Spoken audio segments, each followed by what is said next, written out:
হয়ে থাকেন, এই জন্য স্বতন্ত্র রূপে সন্তুষ্ট হয়ে একবারে ত্রিভুবনকে বিজয় করে ফেলেন। ব্রহ্মাণ্ডে তারিখে শক্তি ধরে জনে জনে, এমন তার ক্ষমতা। কিন্তু অন্যদিকে কেউ যদি নিজেকে দেশের রাজাও মনে করে, বাবা মৃত্যু একদিন এসে একবারে চাপেট মারবে, কিছু ক্ষমতা থাকবে না। তাই ভাগবত গ্রন্থে তো অনেক মহিমা, আর এই ভাগবত গ্রন্থকে শ্রবণ করার জন্য কি যোগ্যতা দরকার? বলে পুণ্যাত্মা শ্রবণ করতে পারবে। কোটি কোটি জন্মের পুণ্য যদি একত্রিত হয়, তার ফলে আমরা এই ভাগবত কথা শুনতে পারবো। তখন প্রশ্ন করছেন কি কি পাপী ব্যক্তি এই কথাকে শুনতে পারবে না? বলে না, পাপী ব্যক্তিও শুনতে পারবে। কালকে শুনেছিলাম না ধুন্দকারী, মনে আছে কিনা? এই ধুন্দকারী এমন পাপী ছিল, এমন পাপী ছিল, নিজের বাবাকে এত জ্বালাতন করলো, বাবা বাড়ি ছেড়ে জঙ্গলে চলে গেল।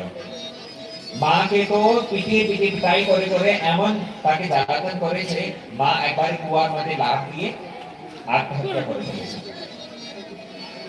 বাড়িতে আর কেউ রোকটোক নাই, পাঁচটা পাঁচটা বেশ্যাকে বাড়ি নিয়ে এলো, তাদের সঙ্গে সব কুকর্ম করেছে, আর শেষে সেই বেশ্যারা তাকে মেরে বাড়ির মধ্যে গর্ত করে পুঁতে আর চলে গেল। শেষে প্রেত যোনি, ভূত যোনিকে প্রাপ্ত হয়েছে। কিন্তু তার উদ্ধার হলো কি করে? কি করে? শ্রীমদ্ ভাগবতম শাস্ত্রম মুক্তিদানেন গর্জতি। একম ভাগবতম শাস্ত্র, এই ভাগবত শাস্ত্র, এই ভাগবত গ্রন্থ, এটাই একমাত্র সর্বশ্রেষ্ঠ গ্রন্থ যিনি মুক্তি প্রদান করার জন্য গর্জতি, গর্জন করছে। যেরকম শ্রাবণ মাসে কালো কালো মেঘ আকাশে এসে গর্জন করে না, গর্জন করার ফলস্বরূপ কি হয়? আমরা বুঝতে পারি যে না, বৃষ্টি হবে। ঠিক তদ্রূপ এই ভাগবত গ্রন্থের এত মহিমা। একম ভাগবতম শাস্ত্র মুক্তি দানে না গর্জতি, মুক্তি প্রদান করার জন্য এই ভাগবত শাস্ত্র গর্জন করছে সবাইকে মুক্তি। এমনকি প্রেত যোনিকে প্রাপ্ত ধূর্তকারীর মতো পাপী ব্যক্তিরও উদ্ধার হয়ে গেল। বুঝতে পারছেন তো? এই জন্য আমাদেরকে এই ভাগবত গ্রন্থ শ্রবণ করতে হয়। সাধুরা ভগবত প্রাপ্তি করতে পেরেছে, সেই আমাদের সামনে প্রস্তুত করছে, আমাদেরকে বিশ্বাস নেই। আমরা সাধুর কথাকে বিশ্বাস করি না, শাস্ত্র কথাকে বিশ্বাস করি না। এখনকার শিক্ষিত ছেলেমেয়েরা বলে শাস্ত্র, এই গীতা রামায়ণ এগুলো হলো মাইথোলজি, এগুলো কাল্পনিক বস্তু, এগুলোকে এমনি লিখে দিয়েছে শুধু মনোরঞ্জনের জন্য, এগুলো বাস্তবিক সত্য ঘটনা নয়। না বাবা, শাস্ত্রের এক একটি বচন সত্য, ধ্রুব সত্য। এই জন্য এই পর্যন্ত কোনো আমাদের শাস্ত্রে চেঞ্জেস হয়নি, পাল্টানো হয়নি। ছেলে মেয়েদের বই দেখবেন, এক বছর এক বই চলেছে, অন্য বছর সেই ক্লাসের বই পাল্টিয়ে যাচ্ছে। জন্মাষ্টমী তো আপনি জানেন, জন্মাষ্টমী রাত পর্যন্ত জাগতে হয়, রাত্রি 12টায় ঠাকুরের অভিষেক হয়, তারপরে অঙ্কর ফলকোৎসব করা হয়। রাত্রি 12টা হয়ে গেছে, ঠাকুরের অভিষেক হয়েছে, অভিষেক হয়ে যাওয়ার পরে প্রসাদ পেয়ে ওই শিষ্য গুরুদেবকে বলতে লেগেছে, বলে গুরুদেব এবার আমি বাড়ি ফিরে যাচ্ছি। গুরুদেব বললেন, বলে এত রাত্রি হয়ে গেছে, তুমি বাড়ি ফিরে যাচ্ছ কেন? এখানেই থাকো, কালকে সকালে চলে যাবা। বলে গুরুদেব, আমি যদি এখানে থাকি তাহলে আমার মনটা সবসময় বাড়ির চিন্তা করবে, বাড়িতে কি হয়েছে, বাড়িতে কি না হয়েছে, গিন্নি কি করছে, ছেলেমেয়েরা কি করছে, এইসব চিন্তা আমার থাকবে। কিন্তু আমি যদি বাড়ি ফিরে যাই, তখন আমার মঠের চিন্তা হয় যে কালকে আশ্রমে যাব, এই মিষ্টিটা রাস্তা থেকে নিয়ে যাব, ফুলমালা এখান থেকে নেব, এইসব চিন্তা আমার থাকে। আপনি বলুন কোনটা ভালো? বলে তাহলে তুমি বাড়ি ফিরে যাও, বাড়িতে থাকলেও কিন্তু মঠ মন্দিরের চিন্তা, ঠাকুর সেবার চিন্তা হয়, সেটা ভালো, তুমি চলে যাও। শিষ্য বলতে লেগেছে, বলে গুরুদেব কিন্তু একটা অসুবিধা। কি অসুবিধা বলো? বলে গুরুদেব, আসার সময়ে আমি একটা নদী পার করে এসেছিলাম, আর যাওয়ার সময় সে নদী পার করতে হবে, কিন্তু এবার রাত্রি তো আমি আর পাবো না, নৌকা পাবো না, তাহলে আমি নদী পার করবো কি করে? বুঝতে পারছেন তো? নদী পার করবো কি করে? রাত্রিবেলা তো কেউ থাকে না। গুরুদেব বলেছেন, বলে এইটুকু কথা চিন্তা করো না, আমি তোমাকে একটা মন্ত্র লিখে দিচ্ছি, ওই মন্ত্রকে তুমি ভালো করে হাতে ধরবা, আর ওই মন্ত্রকে ভালো করে হাতে ধরলেই তুমি জল উপরে হাঁটতে পারবে। শুনে তো একবারে শিষ্য অবাক, জল উপরে হাঁটতে পারো? বলে হ্যাঁ। মন্ত্রের এমন শক্তি? বলে হ্যাঁ। ঠিক আছে গুরুদেব লিখে দেন। গুরুদেব ভালো করে একটা কাগজে উপরে লিখে দিয়েছেন, শিষ্য হাতে নিয়ে নিয়েছে, আর এবার পৌঁছেছে নদীর কাছে। নদীর কাছে গিয়ে মনে মনে চিন্তা করছে, গুরুদেব বলেছিলেন জলের উপরে হাঁটতে পারবো, এক পা আগে নাড়ে। এক পা আগে যখন বাড়িয়েছে, দেখছে সেই পাটা ডুবছে না জলের মধ্যে। তাহলে ওর বিশ্বাস হয়ে যাচ্ছে, বাহ ঠিকই তো, মন্ত্র তো খুবই শক্তিশালী, গুরুদেব ঠিকই বলেছিলেন, পা আমি আমার পাটা জলে ডুবছে না, তাহলে আমি জলের উপরে হাঁটতে পারবো না। সে এক একটা পা আগে বাড়িয়ে বাড়িয়ে বাড়িয়ে বাড়িয়ে চলতে যাচ্ছে, আর জলের উপরে হাঁটতে পারছে। মন্ত্রের এমন শক্তি। আর মাঝখানে চলে এসছে, একবার নদীর মাঝখানে। ওর দৃঢ় বিশ্বাস হয়ে গেছিল, ঠিকই কথা, গুরুদেব এমন মন্ত্র দিয়েছেন কেউ করতে পারেনি, কিন্তু গুরুদেবের এমন কৃপা, এই মন্ত্র শক্তির ফলস্বরূপে আমি জলের উপরে হাঁটতে পারছি। হাঁটতে হাঁটতে হাঁটতে এবার নদী পার হয়ে যাচ্ছে, প্রায় হয়ে যাচ্ছে, কিন্তু আবার মনে মনে চিন্তা করছে যে আমি তো মন্ত্র খুলেও দেখিনি, গুরুদেব কি যে লিখেছেন, আমি মন্ত্রটা অন্তত খুলে দেখলে ভালো হতো, আমি মন্ত্র অন্তত পরের জন্য, পরের আগের সময়ের জন্য মুখস্থ করতে পারতাম। সে কি করলো, সেই মাঝখানে কাগজটা খুলে আর মন্ত্র পড়তে আরম্ভ করেছে। মন্ত্র ছিল ভগবানের নাম, হরে কৃষ্ণ কৃষ্ণ কৃষ্ণ হরে হরে, হরে রাম রাম রাম রাম হরে হরে। এই হরে কৃষ্ণ মহামন্ত্র ভগবানের নাম সেখানে লেখা ছিল। এই ভগবানের নাম জীবকে ভবসাগর থেকে পার করার ক্ষমতা রাখে। তো একটা সাধারণ নদী পার করা কি কোন বড় কথা, গুরুদেব এই জন্য এই মহামন্ত্র লিখে দিয়েছেন, বলে তুমি প্রায় পার হয়ে যাচ্ছে, তখন যখন খুলে দেখেছে, বললো কি হরে কৃষ্ণ মহামন্ত্র, এই ভগবানের নাম এর মধ্যে লেখা ছিল। আমি ভাবছিলাম যে আর কোনো বড় মন্ত্র কিছু বিশেষ হবে। এই যখন সংশয় এসছে, যখন মন্ত্র শক্তির উপরে সংশয় এসছে, হঠাৎ সেখানে ডুবে পড়েছে, সেই স্থানে ডুবে গেছে। এ পর্যন্ত হাঁটতে হাঁটতে একবারে জলের উপরে, নদীর উপরে হেঁটে হেঁটে পার হয়ে যাচ্ছিল, কিন্তু হৃদয়ে যখন সংশয় এসছে, অবিশ্বাস জাগ্রত হয়েছে, তখন কি হলো, সঙ্গে সঙ্গে ডুবে গেল। কথাটা বোঝা পড়লো? বিশ্বাস থাকলে ব্যক্তি কি না করতে পারে। শাস্ত্র বচন, গুরু বাণী, ভগবান নাম, গুরু বাক্য, সাধু বাক্য উপরে আমাদের যদি বিশ্বাস হয়, তাহলে আমরা অবশ্যই এই ভবসাগরকেও পার করতে পারবো। কিন্তু যদি সংশয় থাকে, যদি অবিশ্বাস থাকে, তাহলে ডুবে যাবো বাবা। এই ভাগবত গ্রন্থ যেটা এখানে বিরাজমান আছে, এটা কৃষ্ণের শব্দময় মূর্তি। আর এই গ্রন্থ থেকে যা কিছু আমি বলছি, ওইটা আমাদের মনোকল্পিত, আমার মন থেকে সৃষ্টি করা কোনো বিচার নয়। এটা যা আমি গুরুবর্গের কাছ থেকে, গুরু পরম্পরার মাধ্যমে যা কিছু শ্রবণ করেছি, সেই 100% ভাগবত গ্রন্থের কথাই আমি সেখানে আপনার সামনে উপস্থিত করছি, পরিবেশন করছি। এটা কোনো আমার মনের কল্পিত ধারণা নয়। তাই আমাদেরকে কি করতে হবে, সর্বপ্রথম জিনিস বিশ্বাস গুরু বাক্যেষু। দ্বিতীয় কথা বলে স্বস্মিন দীনত্বভাবিন, খুব দিনহীন হয়ে ভগবানের কথা শুনতে হয়, অভিমান রাখলে হবে না। আরে ভাগবত কথা আমি অনেকবার শুনেছি, সেই শুনি শোনায় কথা আমি কতবার শুনবো, আর অনেকবার আগে শুনেছি। ওই পরীক্ষিত মহারাজ অভিশাপিত হলেন, সুখদেব গোস্বামী এসছে, 7 দিন কথা হলো, তারপরে উনি অভিশাপ থেকে মুক্ত হয়ে আর ভগবত ধাম চলে গেছেন, অনেকবার শুনেছি। বাহ বাহ, অনেকবার শুনেছ। ভগবানের কথা শ্রবণ করার জন্য অনেকবার শুনে থাকুক না কেন, তাও কিন্তু আমাদের আগ্রহ রাখার দরকার। হনুমানজির নাম শুনেছেন? এই হনুমান, তিনি ভগবানের সব কথা জানেন, ভগবান রামের সব চরিত্র তিনি জানেন, কিন্তু তাও যখন যখন রাম কথা হবে, গোস্বামী তুলসীদাসজি বলছেন, यत्र यत्र रघुनाथ कीर्तनम तत्र तत्र कृतमस्तकांजलि बाष्पवारी परिपूर्ण लोचनम मारुति नमत राक्षसांतकम। যত্র যত্র রঘুনাথ কীর্তনম, যেখানে যেখানে ভগবান রঘুনাথ, ভগবান রামচন্দ্রের কীর্তন হয়, ওনার কথা হয়, তত্র তত্র কৃতমস্তকাঞ্জলি, সেখানে সেখানে হনুমানজি পৌঁছে যান। কখন পৌঁছে যান? মাঝখানে কথা আরম্ভ হয়ে গেছে, মাঝখানে উপস্থিত হন। শেষের দিকে প্রসাদ নেওয়ার জন্য না, পাঠ আরম্ভ হওয়ার আগে হনুমানজি সেখানে পৌঁছে যান। সেখানে গিয়ে সেই স্থানকে প্রণাম করে খুব দীনহীন ভাব ধারণ করে তিনি সেখানে বিরাজিত হন। আর সেখানে বিরাজিত হয়ে বাষ্পবারী পরিপূর্ণ লোচনম, চোখ থেকে জল ভাসিয়ে খুব গদগদ হয়ে একাগ্রচিত্ত হয়ে মন প্রাণ দিয়ে সেখানে ভগবানের কথা শুনেন।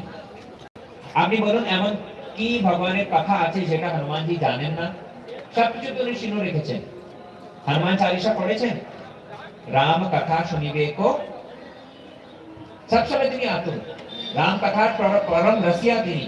কিন্তু সেই হনুমানজি যেখানে যেখানে ভগবান রামের কথা হয় সেখানে সেখানে পৌঁছে যান। কখনো ওনার মনে এটা অভিমান নয় যে আমি এই কথাটা অনেকবার শুনেছি, শুনি শোনাই কথা আমি আর কতবার শুনবো না, সবসময় কথা শ্রবণ করার জন্য আগ্রহ থাকে। আমাদেরকেও হনুমানজির মতো ভালো শ্রোতা হওয়ার দরকার। শাস্ত্রে এই জন্য জানেন তো অনেক রকম শ্রোতার কথা বলা আছে। বিশেষ করে চারটে ভালো শ্রোতার উদাহরণ দিয়েছে, মন দিয়ে বুঝো। একটা শ্রোতার উদাহরণ দিয়েছেন মাছ। মাছ তো আপনারা ভালো করেই জানেন। মাছকে দেখবেন তার চোখের পাতা কখনো পড়ে না, সবসময় চোখ খুলে থাকে। বুঝতে পারছেন তো? একটা শ্রোতাকে মাছের মতো সবসময় চোখ খুলে মন দিয়ে কথা শোনার দরকার। কেউ কেউ আবার কি করে, পাঠে এসে কথা শুনতে আরম্ভ করে চোখটা বন্ধ করে, আর চোখ বন্ধ করতে করতে করতে কখনো ঘুমে এসে যায়, ঠিক নাই। এই জন্য একটা শ্রোতাকে মাছের মতো খুব অ্যাটেন্টিভ, খুব সাবধান হয়ে শ্রবণ করার দরকার, চোখটা খুলে। আর একটা শ্রোতার উদাহরণ দেয়া হচ্ছে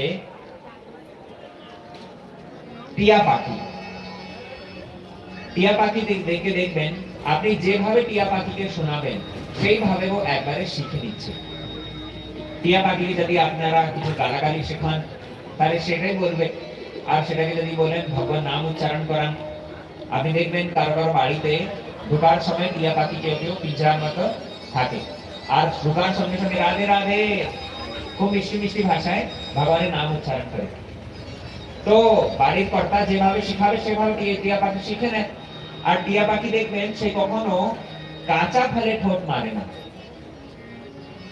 টিয়া পাখি যখনও খাবে পাকা মিষ্টি ফল খাবে, তাই তো? আমাদেরকেও ঠিক তদ্রূপ টিয়া পাখির মতো হওয়ার দরকার। কাঁচা ফল যেটা তিতো সেখানে আমরা মুখ দেব না। তিতো কি বলে, এই সংসারের গল্প যতগুলো আছে, এই সংসারের বাজে কথা, সেগুলো সব তিতো। তিতো না মিষ্টি বলো? এমন তিতো কথাবার্তা একবার যদি আরম্ভ হয়ে যায়, সবার দুঃখ, সবার বাড়িতে কিছু না কিছু দুঃখ জ্বালাতন বিভিন্ন রকম পরেশানি আছে। আমরা যখন কথাবার্তা আরম্ভ করি নিজে দুঃখী ছিলাম আর নিজেও দুঃখী করে ফেলেছি, হয় কি না? কিন্তু আমরা যদি শুনবো, আমরা যদি খাবো, কি খাবো বলে মিষ্টি ফল খাবো। মিষ্টি ফল কি বলে? ভগবানের কথা, ভাগবত গ্রন্থ, ভগবান রামের কথা, এগুলো হচ্ছে মিষ্টি ফল। আমরা যদি টিয়া পাখির মতো মুখ দেব তো কোথায় বলে মিষ্টি ফল দিতে। আর একটা উদাহরণ দেওয়া হচ্ছে হংস। হংস দেখবেন, ওই হংসকে আপনি দুধ আর জল মিশিয়ে দেন, সে কি করবে? দুধ দুধ খেয়ে নেবে আর জল জল বাদ দিয়ে দেবে, জল জল ছেড়ে দেবে। একটা শ্রোতাকে ঠিক তদ্রূপ হংসের মতো হওয়ার দরকার। হংস মানে কি? যিনি সার বস্তু গ্রহণ করেন, সার সার গ্রহণ করেন আর সারকে বাদ দিয়ে দেন। ঠিক তদ্রূপ একটা শ্রোতাকে কথা থেকে সার সার গ্রহণ করার দরকার। এখানে এসে যদি দোষ দেখতে আরম্ভ করবেন, কি এখানে ভালো করে বসার ব্যবস্থাও করেনি, এটা স্টেজও ভালো লাগানো নয়, এখানে একটা টিয়া পাখি হওয়ার দরকার, এখানে কলার গাছ লাগায়নি, এটা হয়নি সেটা হয়নি। দোষ দেখতে গেলে তো অনেক দেখতে পারবেন, কিন্তু একটা শ্রোতাকে সারগ্রাহী হয়ে ভগবানের কথা থেকে সার সার গ্রহণ করা উচিত, যেরকম একটা হংস সার সার গ্রহণ করে। আর একটা উদাহরণ দিচ্ছেন চাতক পাখি। চাতক পাখি জানেন? চাতক পাখির বিষয়ে শুনেছেন? সেই চাতক পাখি কি করে? সে যেখানে সেখানে জল খায় না। সে জল খাবে কখন? যখন স্বাতি নক্ষত্রে বৃষ্টি হয়, সেই বৃষ্টির জলটুকু এই খাবে। কোন নদী, কোন পুকুর, কোন কূপের জল খায় না। ঠিক তদ্রূপ একটা শ্রোতাকেও শুধু ভগবানের কথা গ্রহণ করা উচিত।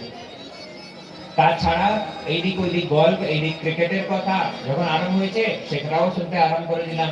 পলিটিক্স চর্চা যখন আরম্ভ হয়েছে সেটাও শুনতে আরম্ভ করে দিলাম। কোথায় শাশুড়ি বৌমার নিন্দা পরিচর্চা চুগলি হচ্ছে সেটাতেও কান দিয়ে দিলাম। যেখানে সেখানে কান দেবে না বাবা। যদি শুনবো তাহলে কি শুনবো? ভগবানের কথাটুকু শুনবো। চাতক পাখির মতো খুব সিলেক্টিভ হয়ে খুব একটা ফিক্সড জিনিসটাই আমি গ্রহণ করব।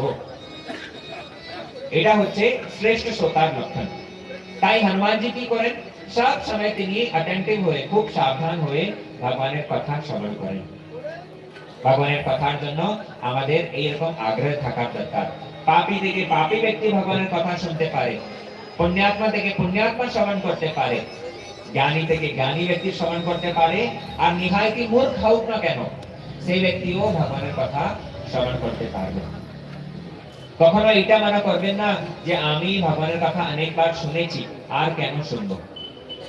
গোস্বামীজি বলছেন, রাম কথা যে सुनत अघाई रस विशेष जानत तीन नाई। राम कथारे सुनत अघाई रस विशेष जानत तीन नाई।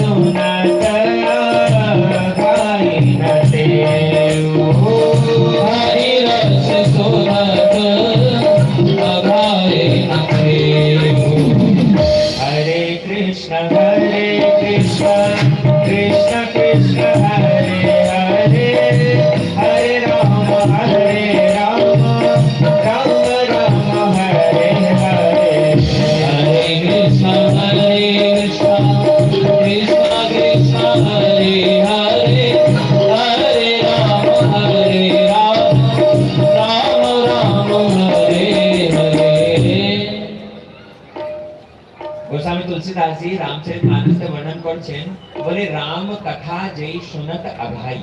ভগবানের কথা শুনতে গেলে যাদের অরুচি হয়, যারা বোর হয়ে যায়, যারা মনে যাদের বিরক্তি আসে, তারা রস সম্বন্ধে কিছুই জানে না, রস বিশেষ জানতেই নাই, তারা একবারে বিলকুল রস সম্বন্ধে জানেই না। আরে সাধারণ কথার মধ্যে যদি অনেক রস থাকে, যেটা আমরা সবসময় সাংসারিক গল্প করতে থাকি, তার মধ্যে যদি এত রস হতে পারে, তাহলে কি ভগবানের কথার মধ্যে রস না? আপনারা একাদশী করেন? একাদশী কারা কারা করে? হাত তুলে দেখুন।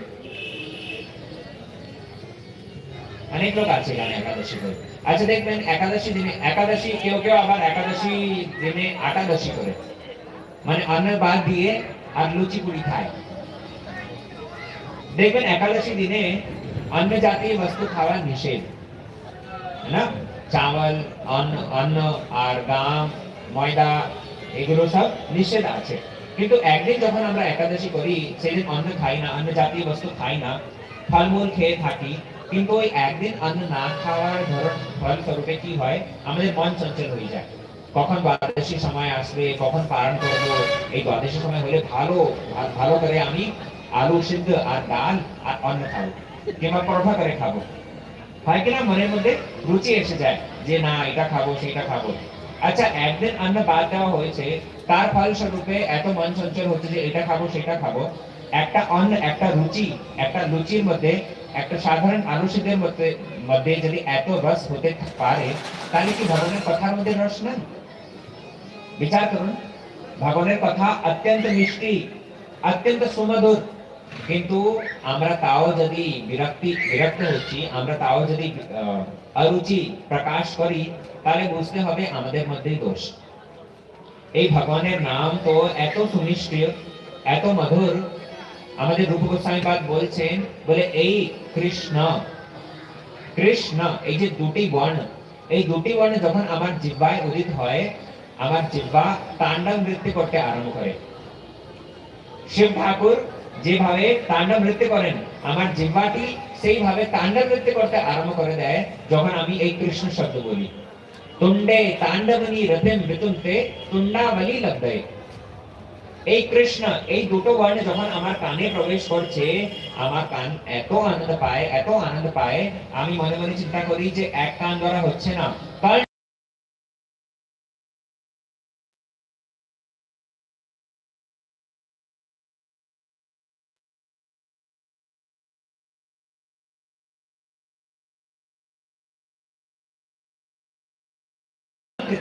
আমার সমস্ত ইন্দ্রিয়গুলো স্তব্ধ হয়ে যায়।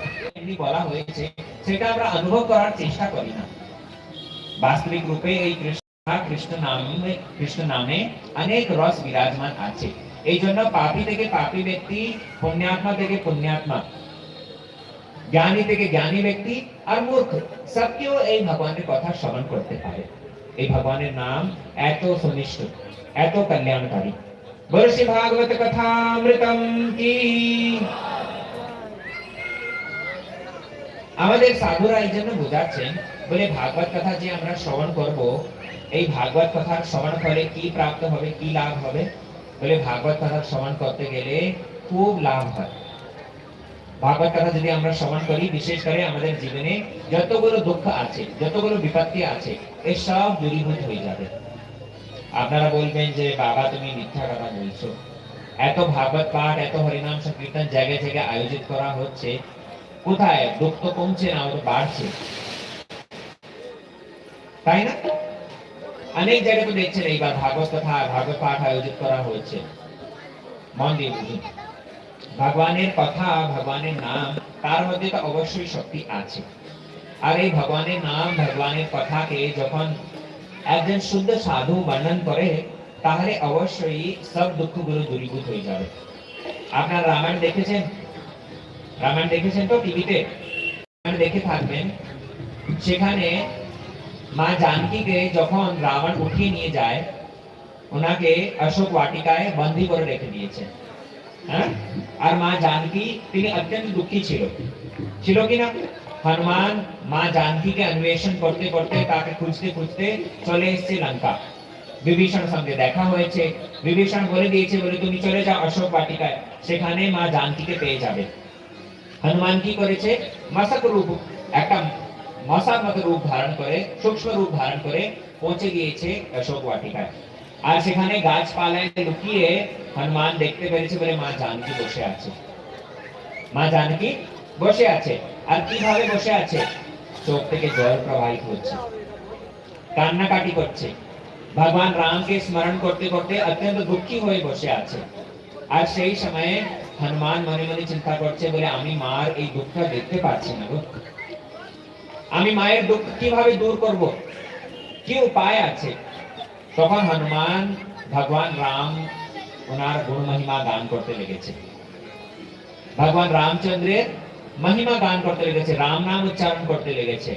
আর সেই রাম নামের মহিমা শ্রবণ করে, রামচন্দ্রের মহিমা শ্রবণ করে মা জানকীর দুঃখ আস্তে আস্তে দূরীভূত হচ্ছে। গোস্বামী তুলসীদাস জি বর্ণন করছেন, রামচন্দ্র গুণ बरने लागा, सुन कहि सीता कर दुख भागा। रामचंद्र गुण बरने लागा, सुन कहि सीता कर दुख भागा। श्री राम जय राम, जय जय राम, श्री राम जय राम, जय जय राम, श्री राम जय राम, जय जय राम, श्री राम जय राम, जय जय राम। হিন্দি একটু একটু বুঝেন? গোস্বামী তুলসীদাস জি বলছেন, রামচন্দ্র গুণ বর্ণে লাগা, ভগবান রামচন্দ্রের গুণ মহিমা হনুমান বর্ণন করতে লেগেছে। আর বর্ণন করার ফলে কি হলো বলে সুনতহি শ্রবণ করার সঙ্গে সঙ্গে কি হলো সুনতহি সীতা কর দুঃখ ভাগা দুঃখ একবারে সেখান থেকে পালিয়ে গেছে কি করে হলো বলে রামের মহিমা শ্রবণ করার সঙ্গে সঙ্গে রামের নাম শ্রবণ করার সঙ্গে সঙ্গে মা জানকীর কি হচ্ছে দুঃখগুলো দূরীভূত হয়ে যাচ্ছে কিন্তু এখানে বিশেষ একটা বিচার করার জিনিস হনুমান মতো শ্রোতা হওয়ার দরকার হনুমান মতো বক্তা হওয়ার দরকার হনুমান যেহেতু তিনি ভগবানের ভক্ত ওনার মুখ থেকে যখন ভগবানের কথা ভগবানের মহিমা বের হয়েছে সেটা শ্রবণ করে মা জানকীর দুঃখ সব দূরীভূত হয়ে গেছে আমাদের জীবনে দুঃখ যাচ্ছে না কেন ভুল কোথায় ভগবানের কথায় তো কোনো ভুল নয় কিন্তু যে বর্ণন করছে তার মধ্যে ভুল অবশ্য হতে পারে বুঝতে পারছেন তো যদি কেউ অভক্ত ভগবানের কথাকে বর্ণন করে তাহলে সে কথা কথা নয় সেটা ব্যথা আমাদের পদ্ম পুরাণ এই জন্য স্পষ্ট বর্ণন করে দিয়েছে বলে যেখানে সেখানে গিয়ে ভাইয়া কথা শুনবে না যেখানে সেখানে গিয়ে ভগবানের কথা শুনবে না ভগবানের কথা শ্রবণ করবে কোথা থেকে বলে একজন বৈষ্ণবকে মুখারবিন্দু থেকে যদি কেউ অবৈষ্ণব মুখারবিন্দু থেকে হরিকথা শ্রবণ করে তাহলে তার ভক্তি বর্ধিত হবে না তার দুঃখ দূর যাবে না বরং আরো দুঃখ বাড়বে তার দুর্গতি হবে আমি বলছি না আমার কথা নয় এটা পদ্মপুরাণ পড়ে দেখবেন স্পষ্ট বর্ণন করা আছে অবৈষ্ণবোদ মুখোদ গিন্নম पूतम हरि कथामृतम श्रवण नैव कर्तव्यम सर्प उच्चिष्ट यथा पय সুন্দর একটা উদাহরণ দিয়ে বুঝিয়ে দিচ্ছেন আপনি যদি ভালো গরুর দুধ নিয়ে এসেছেন ওটাকে জাল দিয়ে ভালো করে ফুটিয়ে ওটাকে রাবড়ির মতো খুব ঘন করে দিয়েছেন আর ওর মধ্যে কাজু কিশমিশ সব দিয়ে ওটাকে একটু ঠান্ডা হওয়ার জন্য রাখলেন সেই দুধের পাত্র এক জায়গায় রাখা ছিল আপনি সেখানে উপস্থিত ছিলেন না এক সর্প এসে একটি সর্প এসে সেই দুধকে উচ্ছিষ্ট করে দিয়েছে আপনি দেখতে পাননি কিন্তু সেই সর্প উচ্ছিষ্ট করে তাকে ওখান থেকে চলে গেল এবার সেই দুধের পাত্র যদি আপনি গ্রহণ করেন কি হবে বলো কি হবে বল হরি হবে কি না যে দুধ আপনার শরীরে শক্তি প্রদান করতে পারত যে দুধের মধ্যে এত ক্ষমতা ছিল তুষ্টি পুষ্টি সুধা নিবৃত্তি সবকিছু তার দ্বারা সম্ভব হতো কিন্তু সেই দুধ এখন সর্প দ্বারা উচ্ছিষ্ট করার ফলস্বরূপে পৌষ্টিক নয় বরং মৃত্যুদায়ক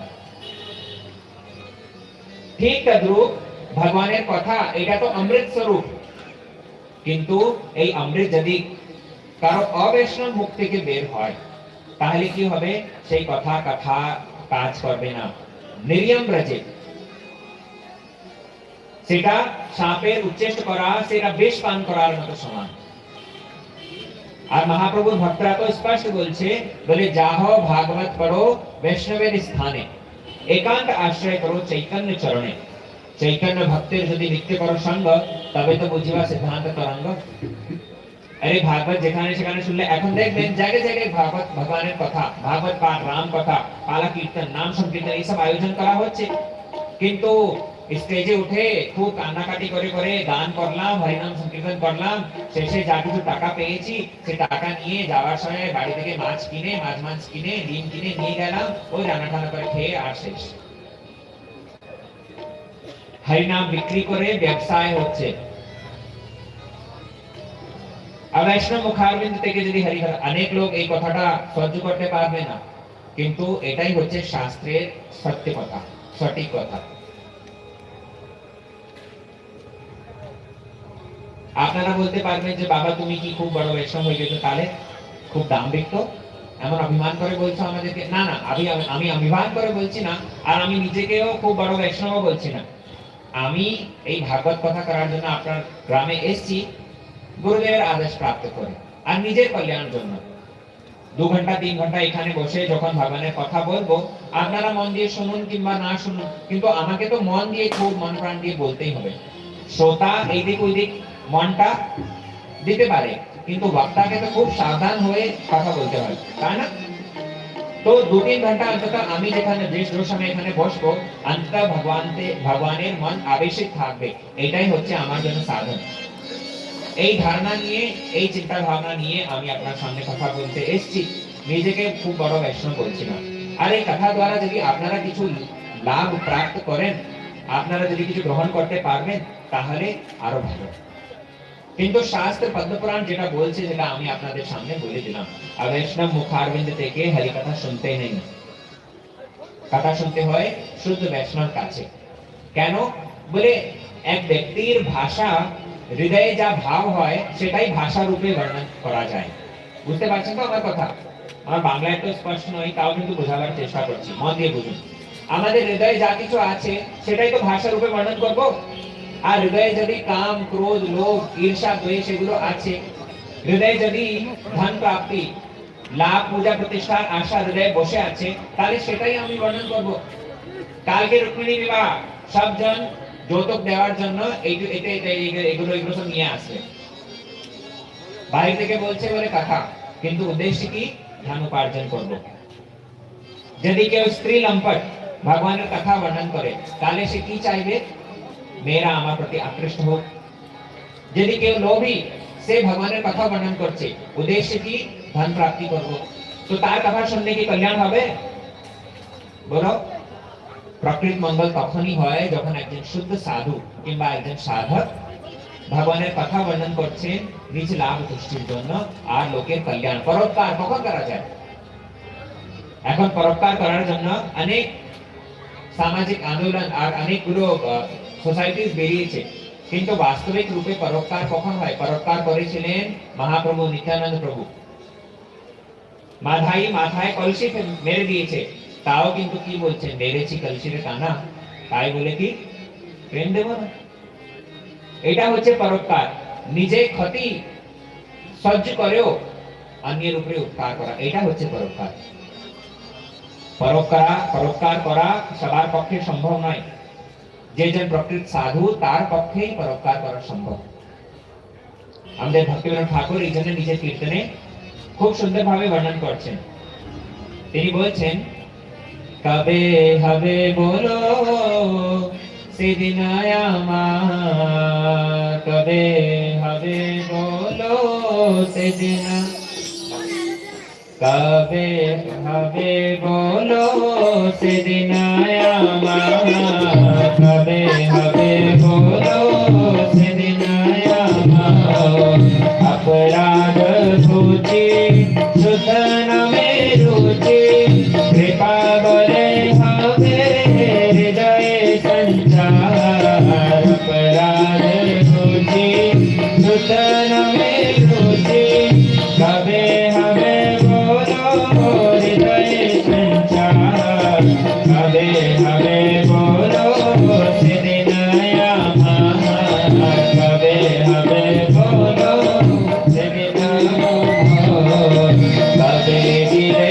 জয়া হইবে উদয়া, নিজ সুখ ভুলি সুদিন দয়া, কবে দিলে জয়া হইবে উদয়া, নিজ সুখ ভুলি সুদিন দয়া, ভক্তি বিনোদ করিয়া বিনায়, ভক্তি বিনোদ করিয়া বিনায়, শ্রেয়া কটহল করিব প্রচার, শ্রেয়া কটহল করিব প্রচার, কবে হবে বলো সেদিন আমার, কবে হবে বলো সেদিন আমার।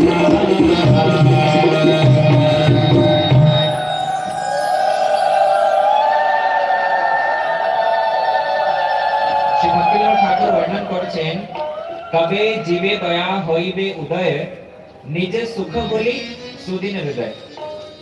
পরোপকার মানে কি? নিজের সুখকেও তিলাঞ্জলি দিয়ে অন্যের সুখকে বরণ করা।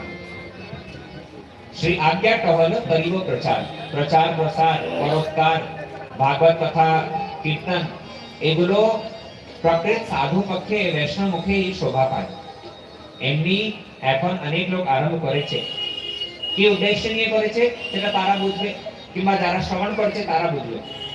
কিন্তু ভাগবত কথার অন্তত উদ্দেশ্য একটাই, প্রত্যেক ব্যক্তি যাতে রাধা কৃষ্ণের উপাসনা, ভগবানের প্রেমময় সেবা করতে পারে, এটাই হচ্ছে ভাগবতের উদ্দেশ্য। 5 দিন 6 দিন 7 দিন পর্যন্ত ভাগবত শ্রবণ করলাম, ভাগবত কীর্তন করলাম, কিন্তু এক ব্যক্তিকেও যদি ভগবানের সেবায় লাগাতে পারলাম না, কিংবা এক ব্যক্তির হৃদয় যদি পরিবর্তিত করতে পারলাম না, তাহলে সে ভাগবত কীর্তনও হলো না, ভাগবত শ্রবণও হলো না। তাই ভাগবত কোথা থেকে শুনতে হয়? বৈষ্ণব মুখ থেকে শ্রবণ করতে হয়। তৃতীয় কথা এখানে বর্ণন করছেন, বলে ভাগবত যে আমরা শ্রবণ করব, ভাগবত শ্রবণ করার পরে আমরা পাবোটা কি? আপনারা প্রশ্ন করতে পারেন, বাবা 2 ঘন্টা 3 ঘন্টা এখানে এসে বসছি, ভাগবত কথা শ্রবণ করার পরে কি পাবো? দেখুন, এমনি ভাগবত কথাকে বলা হয়েছে কল্পবৃক্ষ। কল্পবৃক্ষ মানে বুঝেন? সেই কল্পবৃক্ষের তলায় বসে আপনি যা কিছু ইচ্ছা করবেন সেটাই পূর্ণ হয়ে যাবে। যাদের বাড়িতে টাকা পয়সার অভাব আছে তারা টাকা পয়সা পেয়ে যাবে, যারা দোকান মাকান ঘর বাড়ি চায় ব্যবসায় তারা সেটা পেয়ে যাবেন, যাদের বাড়িতে সন্তান নেই তারা সন্তান পেয়ে যাবে, যাদের বিয়ে হচ্ছে না স্ত্রী মেয়ে পেয়ে যাবেন, যা কিছু। আমি তো প্রত্যেককে দেখেছি, আপনাদের এখানে বাংলার কথাই বলছি। একজন দম্পতি স্বামী স্ত্রী, তাদের বাড়িতে বিয়ে হয়ে গেছে 8 বছর, কিন্তু কোনো সন্তান নেই। আমি আর আমাদের গুরুদেব আমরা দুইজন গিয়েছিলাম, ভাগবত পাঠ হয়েছে। প্রথম দিন সেই মেয়ে গুরুদেবকে এসে বললো, বলে মহারাজ এইরকম আমার বাড়িতে কোনো সন্তান নয়, 8 বছর হয়ে গেছে বিয়ে। গুরুদেব ওনাকে কিছু উপদেশ দিলেন, আর শেষে বললেন তুমি প্রত্যেক দিন স্বামীর সঙ্গে আসবা, ভাগবত পাঠ শ্রবণ করবা, ফল নিয়ে আসবা দুটো, ভাগবত উপরে রেখে, আর শেষে ওটাকে আমার হাত ধরে নিয়ে যাবে, আর প্রত্যেক দিন কথা শুনবে মন প্রাণ দিয়ে, আর অবশ্যই তোমার মনের ইচ্ছা পূর্ণ হবে। ভাগবত পাঠ হয়েছে, সেই মেয়েটা সেই রকম পালন করেছে, দুইজন স্বামী স্ত্রী মন দিয়ে কথা শুনতো, ভাগবত উপরে ফল রেখে প্রত্যেকদিন ওটাকে খেত। সামনে বছর যখন আমরা গিয়েছি, দেখলাম সেই মেয়ে একটা ছেলেকে কোলে নিয়ে আছে, তার বাড়িতে একটা পুত্র সন্তান জন্ম নিয়েছে, আর গুরুদেব কাছে নিয়ে এসেছে সেই ছেলেকে। গুরুদেব সেই ছেলেকে নাম দিয়েছিলেন জনার্দন। ভগবানের কথা কি না দিতে পারে, কিন্তু জাগতিক সম্পত্তি জাগতিক বস্তু যদি আমরা পাই, এই জাগতিক বস্তু আমাদের কাছে চিরকাল থাকবে না, এটা খুব মন দিয়ে বুঝে নেন। টাকা পয়সা হোক, আত্মীয় স্বজন হোক, বাড়ি দোকান মাকান যা কিছু হোক না কেন, চিরকালকে আমাদের সঙ্গে থাকবে? এমন একটা বস্তু চাইবো যেটা কি সবসময় আমাদের সঙ্গে থাকে, যেটা প্রাপ্ত করলে সম্পূর্ণ রূপে সন্তুষ্ট হয়ে যাব। নাইলে এই জগতে তো যা কিছু পাই না কেন তাও কিন্তু অভাব থেকে যায়, হয় কি না? আমরা বলি কামাই, কামাই বুঝেন তো? যেটা মাইনা পাই সে মাইনাকে হিন্দিতে বলা হয় কামাই। কামাই মানে কি? কম আয়, কম এসছে আরো বেশি আসার কথা। টাকা যত কিছু পাই না কেন তাও সন্তোষ নয়, যত কিছু পেলেও কিন্তু এই জগতের নিয়ম আমরা সন্তুষ্টি পাই না। সন্তোষ পাবো কোথায়? বলে ভগবানের চরণে। ভগবানের ভক্তি যদি কেউ প্রাপ্ত করতে পারে তাহলে জীবনে সন্তোষ পাবো। ভাগবত কথা শ্রবণ করার ফলস্বরূপে আমরা সেই সন্তোষ লাভ করতে পারবো। এই জগতে যা হায় হায় হায় হায় করে করে মরে যাচ্ছি, কিন্তু সেই স্থিতি থেকে উপর উঠিয়ে প্রকৃতি কি চিরস্থায়ী বস্তু, কি অনিত্য বস্তু, সেটা আমরা বুঝতে পারবো। ভাগবত কথা শ্রবণ করলে আমরা ভগবান কৃষ্ণের প্রেম প্রাপ্ত করতে পারবো। ভগবান কৃষ্ণকে প্রাপ্ত করলেও কিন্তু কিছু অভাব থেকে যায়। যদি কেউ বলে ভাগবত শ্রবণ করলে আমরা কৃষ্ণ দর্শন পাবো, অবশ্য কৃষ্ণ দর্শন পাবেন, সেটা তো ঠিকই, কিন্তু কৃষ্ণ দর্শন কি কংস করেনি? আরে বলো, কংস কি কৃষ্ণ দর্শন করেছিল কিনা? আমার কথা বুঝতে পারছো? কংস কি কৃষ্ণ দর্শন ছিল কিনা? করেছিল না? শিশুপাল, দন্তবক্র, তারা কি কৃষ্ণ দর্শন করেনি? কৃষ্ণ দর্শন করলে লাভটা কি হলো? হৃদয়ের মধ্যে যা মাৎসর্য ভাব ছিল, কৃষ্ণকে মেরে দেব এই ভাবনা, তার সঙ্গে যে শত্রুতা ছিল, এটা কি শোধিত হয়েছে? তাহলে কৃষ্ণ দর্শন করলেও বিশেষ লাভ হয়নি। আমাদের ভাগবত শ্রবণ করার ফল স্বরূপে আমরা কৃষ্ণ দর্শন পাবো, এই উদ্দেশ্যে রাখবেন না। হৃদয়ে যদি ভগবত ভক্তি জাগ্রত হয়ে যায়, কৃষ্ণ প্রেম যদি জাগ্রত হয়ে যায়, সেটাই হচ্ছে সবথেকে বড় কথা। ভগবান রাম রাবণ কি ওনাকে দেখেনি? কুম্ভকর্ণ, শিশুপাল, কুম্ভকর্ণ আর মেঘনাথ, তারা কি দেখেনি? আরে আপনারা ভাগবত পড়ে দেখুন, কৃষ্ণ লীলা যদি দেখেছেন, চারণ আর মুষ্টিক এই দুইজন যোদ্ধা ছিল, মল্ল যোদ্ধা। তারা কনসের মল্ল যোদ্ধা ছিল, আর তারা তো কৃষ্ণকে এমন নিকট ভাবে দেখেছে, তারা কৃষ্ণের সঙ্গে মল্ল যুদ্ধ করছে। বুঝতে পারছেন তো? কৃষ্ণের হাতের মধ্যে হাত লাগানো, পায়ের মধ্যে পা লাগানো, ছাতি থেকে বুক লাগানো আছে। কিন্তু এত নিকট কৃষ্ণের কাছে থাকলেও মনে কি ভাবনা, বলে সুযোগ পেলেই একবার মেরে দেব। বুঝতে পারছেন তো? এই জন্য কৃষ্ণ দর্শন, কৃষ্ণের সাক্ষাৎকার পাবো, কৃষ্ণের দর্শন পাবো, এটা উদ্দেশ্যে রাখবেন না। সব সময় সাধুর কাছে, ভগবানের কাছে, বৈষ্ণব ঠাকুর, শিশির ঠাকুরের কাছে, ভগবান ভাগবত কথার দ্বারা একটাই জিনিস চাইবো, যে আমাদের হৃদয়ে যাতে ভগবত ভক্তি জাগৃত হোক, সাধু সঙ্গে যাতে আমরা পাই। তার দ্বারা কি হবে? আমাদের কৃষ্ণ ভক্তি দ্বারাই ভগবানের প্রেম জাগৃত হবে, আর তার দ্বারাই সবকিছু আমরা পেয়ে যাব। আপনারা এই জন্য এই শবরীর চরিত্র শুনে থাকবেন। এই শবরী ছোট বয়সে, ছোটবেলা বাচ্চা, এক ছোট মেয়ে ছিল, তখনই কিন্তু গুরু আশ্রমে চলে এসেছে। শুনেছেন তো শবরীর চরিত্র? এই শবরীর জন্ম হয়েছিল নিম্নকুলে, একটা ভিল্লি বাড়িতে জন্ম নিয়েছিল। আর এনার যখন বাড়িতে বিয়ে হয়, তখন বিয়ে বাড়িতে কি করবে? সব পশুদেরকে মারবে। এই ভিল্লির বিয়ে ঠিক করা হয়েছে, আর রাত্রিবেলা দেখছে যে অনেক গরুদেরকে নিয়ে, ছাগলদেরকে নিয়ে, মুরগাদেরকে নিয়ে, সবাইকে নিয়ে এসছে। অনেক পাখি পশু তাদেরকে নিয়ে একবারে বন্দিত করা রাখা হয়েছে।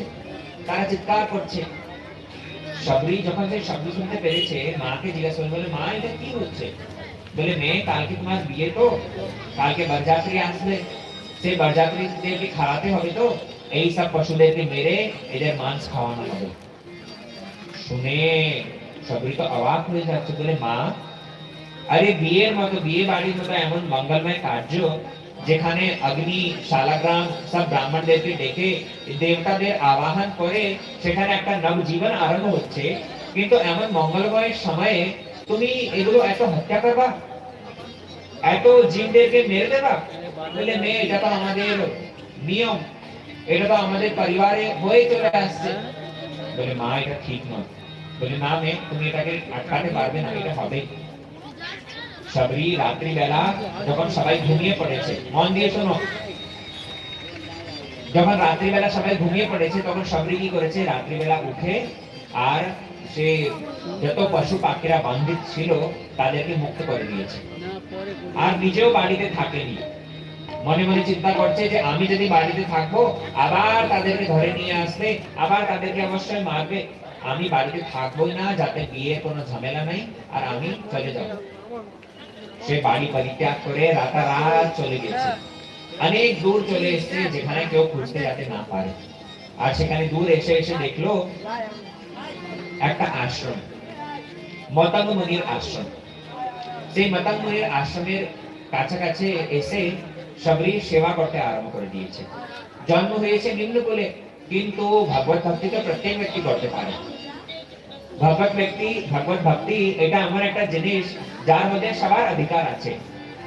নিজ কুলে জন্ম হোক কিংবা উচ্চ ব্রাহ্মণ কুলে জন্ম হোক, প্রত্যেক ব্যক্তি ভগবত ভক্তির অধিকারী। কখনো কখনো এইরকম দেখা যায়, ভগবান নিজের ভক্তদেরকে নিম্ন কুলে জন্ম দেন। কেন?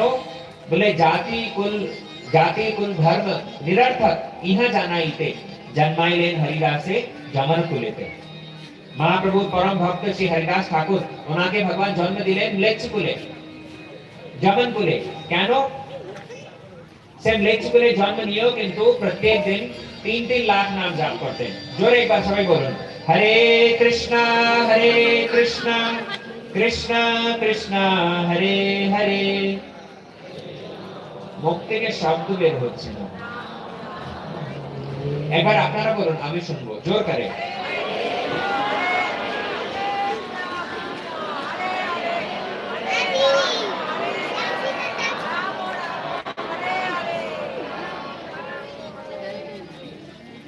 हरिदास ठाकुर प्रत्येक दिन 3-3 लाख नाम जाप करते हैं। 1 लाख नाम मने मने, 1,00,000 নাম উপাংশু ভাবে আর 1,00,000 নাম জোরে জোরে। ম্লেচ্ছকুলে জন্ম নিয়েও কিন্তু ভগবান চৈতন্য মহাপ্রভু ওনাকে নামাচার্য উপাধি দিয়েছেন। বুঝতে পারছেন তো? তো শবরী সে নিম্নকুলে জন্ম নিলেও কিন্তু খুব ভক্তিমতী ছিল। আশ্রমের কাছে থেকে লুকিয়ে লুকিয়ে সেবা করতে আরম্ভ করে দিয়েছে। আশ্রমে তো সব ব্রাহ্মণরা থাকে আর আমি তো আশ্রমে ঢুকতে পারবো না, তাই রাত্রিবেলা কি করে রান্নার জন্য যতগুলো কাঠ লাগবে সেই কাঠগুলো একত্রিত করে লুকিয়ে রেখে দেয়। সাধুরা তারা সকাল হয়ে ভোর হলে স্নান করতে যাবে, তো আশ্রম থেকে একটা সরোবর ছিল, পাম্পা সরোবর। সেই আশ্রম থেকে পাম্পা সরোবর যাওয়ার যে রাস্তা আছে সেই রাস্তাকে ঝাড়ু দিয়ে ঝাঁটা দিয়ে একবারে পরিষ্কার করে দিত। সাধুরা যজ্ঞ করবে, যা কিছু সুবিধা দরকার হয় সে সুবিধা এনে দিত। আশ্রমে পুরো একবারে ঝাঁটা দিয়ে পরিষ্কার করে দিত। আর সকালে উঠে শিষ্যরা দেখছে, বলে বাহ, আশ্রম পুরো পরিষ্কার, আমাদের সেবাই কোনো নাই, কিছু নাই, খুব ভালো। কাঠ রান্না করতে গেলে কাঠ লাগতো, সেই কাঠ আগে থেকে রেডি করা আছে। আশ্রম থেকে স্নান করতে যখন যাবে রাস্তা পুরো পরিষ্কার, একটা কাটা পাথর কিছু নাই, ভালো তো। কিন্তু মতন মুনি তিনি প্রকৃত সাধু, তো তিনি বুঝতে পেরেছেন যে কে এরকম সেবা করছে, কে লুকিয়ে লুকিয়ে কেউ না কেউ এখানে এরকম সেবা করছে, আর এটা ঠিক নয়। আমরা যদি কারো কাছ থেকে সেবা নিচ্ছি তাহলে শুধু সেই সেবা গ্রহণ করা উচিত নয়। সে আমাদেরকে যদি সেবা করে বিনিময়ে আমাদের পুণ্য আমাদের সুকৃতি নিয়ে যায়। বুঝতে পারছেন তো? আমরা দুটো কথা বিচার করুন। আমরা যাকে সেবা করছি সে প্রকৃত আমাদের সেবা গ্রহণ করার যোগ্য কি নয়। আমরা যদি অযোগ্য ব্যক্তিকে সেবা করি তাহলে তোমারও মঙ্গল নয়, আর যার সেবা করছো তারও অকল্যাণ হবে। বুঝতে পারলাম? আমরা যদি অযোগ্য ব্যক্তিকে সেবা করি, যে ব্যক্তি ভগবত ভজন পরায়ণ নয়, তাকে আমরা যদি সেবা করি, সে তো নিজে ভজন করছে না আর আমাদের সেবা গ্রহণ করে যাচ্ছে, তাহলে তো আরো তার অধোগতি হবে। যদি সেই ভজন সম্পন্ন হতো তাহলে আমাদের সেবা গ্রহণ করে আমাদেরও কল্যাণ করতে পারতো। বুঝতে পারছেন তো? মতন মুনি মনে মনে চিন্তা করছে যে কে আমাদের সেবা করে যাচ্ছে কিন্তু দেখা দিচ্ছে না। এক রাত্রি মতন মুনি তিনি লুকিয়ে আর ধরেছেন। শবরী একবারে কুরুপ কালো, তার গায়ের রং আর কুরুপ, শবরী ভিল্লি, তাকে ধরে নিয়েছে। বলে মেয়ে তুমি কে? তখন সে মতন মুনির চরণে পড়েছে, বলে সাধু বাবা, আমি তোমাকে গুরু মেনে নিয়েছি, আর আমি এই আশ্রমে তো ঢুকতে পারি না, আমার নিম্ন জাতিতে জন্ম, তোমাদের আশ্রমে তো সব বড় বড় ব্রাহ্মণ ঠাকুর তারা থাকে, তো আমি বাহিরে থেকে থেকে আমি সেবা করি। এই সেবা কিন্তু আমাকে সেবা থেকে বঞ্চিত করবে না, আমি সেবা যাতে করতে পারি প্রত্যেক দিন। মতন মুনি বলেছে, বলে মেয়ে তুমি আমাদের আশ্রমে এসে থেকো। বলে আশ্রমে তোমাদের যে শিষ্যরা আছে ব্রাহ্মণরা আছে তারা আমাকে তাড়িয়ে দেবে, আর আমি যদি থাকি তাহলে তারা চলে যাবে। বলে চিন্তা নেই, আমি সবাইকে বুঝিয়ে দেবো, তুমি থাকো, কালকে চলে আসো। তখন শবরী চলে এসছে, আর ওর রূপ দেখে ওকে দেখে সবাই চিনতে পেরেছে যে ব্রাহ্মণী নয়। সব শিষ্যরা রেগে গিয়েছে, বলে গুরুদেব মনে হচ্ছে বার্ধক্যকাল আসার সঙ্গে সঙ্গে আপনার বুদ্ধি ভ্রষ্ট হয়ে যাচ্ছে। আপনি কি যে একজন ভিল্লিকে একজন নিম্ন কুলতে জন্ম নিয়েছে এই মেয়েটাকে আপনি আশ্রমে রাখছেন? যদি এই মেয়েটা থাকবে তাহলে আমরা থাকবো না। মতন ঋষি তাদেরকে বোঝানোর চেষ্টা করবেন, বলে দেখো ভগবত ভক্তি করার জন্য প্রত্যেক ব্যক্তি যোগ্য, যেই ভজে সেই বড়, অভক্তহীন ছাড়, কৃষ্ণ ভজনে নাই জাতি কুলাদি বিচার। আরে ভগবত ভজনে জাতি কুলের তো কোনো বিচারই নয়, যে ভজন করছে যে ভগবানের নাম নিচ্ছে সেই তো শ্রেষ্ঠ। তা আপনি একে রাখবেন, আমরা থাকবো না। গুরুদেব বললেন, বলে যে যেতে চায় চলে যাও, শবরী কিন্তু এখানেই থাকবে। আস্তে আস্তে করে এক একজন ব্রাহ্মণ শিষ্যরা তারা চলে গেছে, আর শেষে শবরী আর মতন মুনি তারা দুইজন আশ্রমে। মতন মুনি সেবা করতে করতে শবরী নিজের জীবন অতিবাহিত করছিল, আর শেষে যখন মতন মুনির ভগবত ধাম যাওয়ার সময় হয়েছে তখন মতন মুনি সেই শবরীকে বলছে, বলে দেখো শবরী, তুমি এই আশ্রমে থাকবা, আর তোমার এই আশ্রমে একদিন ভগবান রাম আসবেন। বলে প্রভু রাম আসবেন? হ্যাঁ, সাক্ষাৎ ভগবান রাম একা নয়, নিজের দাদা নিজের ভাইকে লক্ষণকে সঙ্গে নিয়ে আসবে। তুমি এই আশ্রম ছেড়ে কোথায় যাবে না। ঠিক আছে গুরুদেব। এইবার মদন মুনি তো চলে গিয়েছে ভগবত ধাম, আর শবরী কিন্তু সেই আশ্রমে থাকছে। আর গুরুদেবের বচন উপরে এত বিশ্বাস আছে, বলা হয় না গুরু মুখ পদ্ম বাক্য চিত্ততে করিয়া আজ্ঞ, আর না করিও মনে আশা। গুরুর বচন উপরে এত বিশ্বাস ছিল বলে না, আমার গুরুদেব যখন বলেছেন ভগবান রাম আসবে, অবশ্যই আসবে। কিন্তু কখন আসবে এটা তো গুরুদেব বলেননি। ভগবান রাম যদি কালকে চলে আসে, তাহলে আমাকে তো রেডি থাকতে হয়, আমাকে তৈরি করতে হবে। কি তৈরি করব? বলে আমি রাজমার্গ থেকে এই আশ্রম পর্যন্ত যে রাস্তা আছে ওটাকে খুব পরিষ্কার করে ফুল দিয়ে সাজিয়ে দিচ্ছি। আর ভগবান রাম আসলে ওনাকে আমি তো আর কি খাওয়াতে পারবো? আমি জঙ্গল থেকে মিষ্টি মিষ্টি ফল ফুল সব বেচে নিয়ে আসছি। শবরী প্রত্যেক দিন এটাই করতো। জঙ্গল থেকে মিষ্টি মিষ্টি কুল ফল সব বেছে নিয়ে এসছে, আশ্রম পরিষ্কার করে দিয়েছে, রাজমার্গ থেকে আশ্রম পর্যন্ত রাস্তা ছিল পুরো ফুল দিয়ে সাজিয়ে দিয়েছে। আর ভগবান রামের অপেক্ষা করছে, আসবে প্রভু রাম আসবে। গুরুদেব বলেছেন অবশ্যই আসবে। কিন্তু সকাল থেকে বিকাল হলো, ভগবান রাম আসেনি। যাক, আজকে আসেনি, হতে পারে কালকে আসবে। আবার পরের দিন উঠে ভোর থেকে সেই সব কাজ, ফল নিয়ে আসবে, পরিষ্কার করে দেবে, ফুল দিয়ে সাজিয়ে দেবে, রামের অপেক্ষা করবে। এরকম করতে করতে করতে করতে কোথায় বাড়ি আশ্রমে এসেছিল যখন জওয়ান ছিল, আর বুড়ো হয়ে গেছে। অনেক বছর ধরে এইরকম ভগবান রামের ইন্তজার করতে করতে অপেক্ষা করতে করতে বুড়ো হয়ে গেছে, কিন্তু বিশ্বাস ছিল। বুঝতে পারছেন তো? গুরুর মুখে পদ্ম বাক্য চিত্ততে করিয়া আজ্ঞ। গুরুদেবের বচন উপরে এমন বিশ্বাস ছিল না, গুরুদেব বলেছেন তো অবশ্যই রাম আসবে। তার কথা কখনো মিথ্যা হতে পারে না, সাধুর কথা কখনো মিথ্যা হতে পারে না, অবশ্যই ভগবান রাম আসবে। এইবার ভগবান রাম মা সীতাকে অন্বেষণ করতে করতে করতে করতে সত্যি সত্যি পৌঁছে গেছেন শবরীর আশ্রমে। আর সেই রাজমার্গ থেকে যা আশ্রমের রাস্তা ছিল ফুল দিয়ে সাজানো ছিল, ভগবান রাম তার উপরে হেঁটে হেঁটে হেঁটে হেঁটে আসছে। আর ভগবান রাম আর লক্ষ্মণকে দেখে শবরী চিনতে পারছে না, কিন্তু গুরুদেবকে জিজ্ঞাসা করেছিল বলে কি করে চিনবো? তখন গুরুদেব বলেছিলেন যে ভগবান যখন আসবে তার সঙ্গে তার ভাই হবে, হাতে ধনুষ বাণ হবে, সুন্দর কমল নয়ন হবে, তার সুন্দর অঙ্গকান্তি, আর বনবাস পরিধান ধারণ করে তিনি জটাজুট ধারণ করে আসবে। শবরী ভগবান রামের রূপ দেখে আর চিনতে পেরেছিল ইনি সাক্ষাৎ ভগবান রাম। আর এমন ভগবান রামকে দেখে পাগলিনী হয়ে গেছে। গুরুদেবের বচন আজকে সত্য প্রতিপাদিত হয়েছে। গুরুদেব বলেছিলেন যে ভগবান রাম আসবে, অবশ্যই ইনি রাম, ইনি চলে এসেছেন। গুরুদেব আমার বচন, গুরুদেব যে আমাকে বচন দিয়েছিলেন সেটা আজকে সত্য হয়েছে। কোথায় যে ভগবান রামকে বসাবো, কি যে ওনার আদর যত্ন করবো, কোথায় ওনাকে স্থান দেব, সবই আর বুঝতে পারছে না। কি করব কি না করব সবই আর তিন কর্তব্য বিমূঢ় হয়ে সেখানে বসে আছে। ভগবান রাম তখন ওনাকে ভাইয়ের স্ফূর্তি দেন, আর শবরী শেষে ভগবান রামকে বসার জন্য আসন দিয়েছে।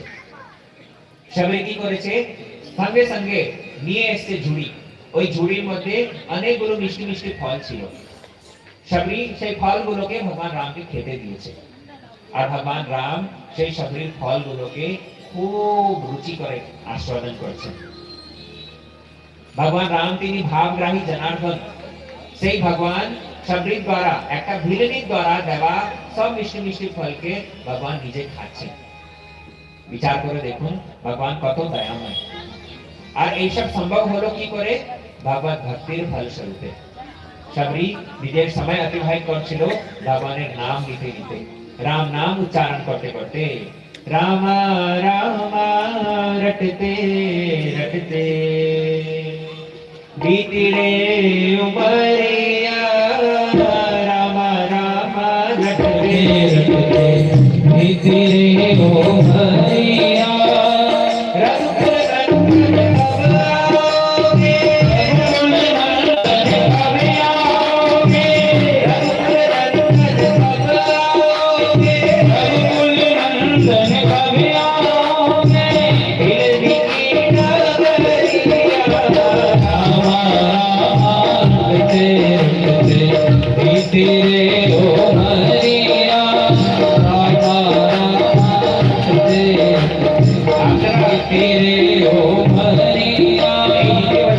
পারছেন তো? হ্যাঁ, ভগবানের নাম নিতে নিতে সবরি নিজের সময় অতিবাহিত করছে।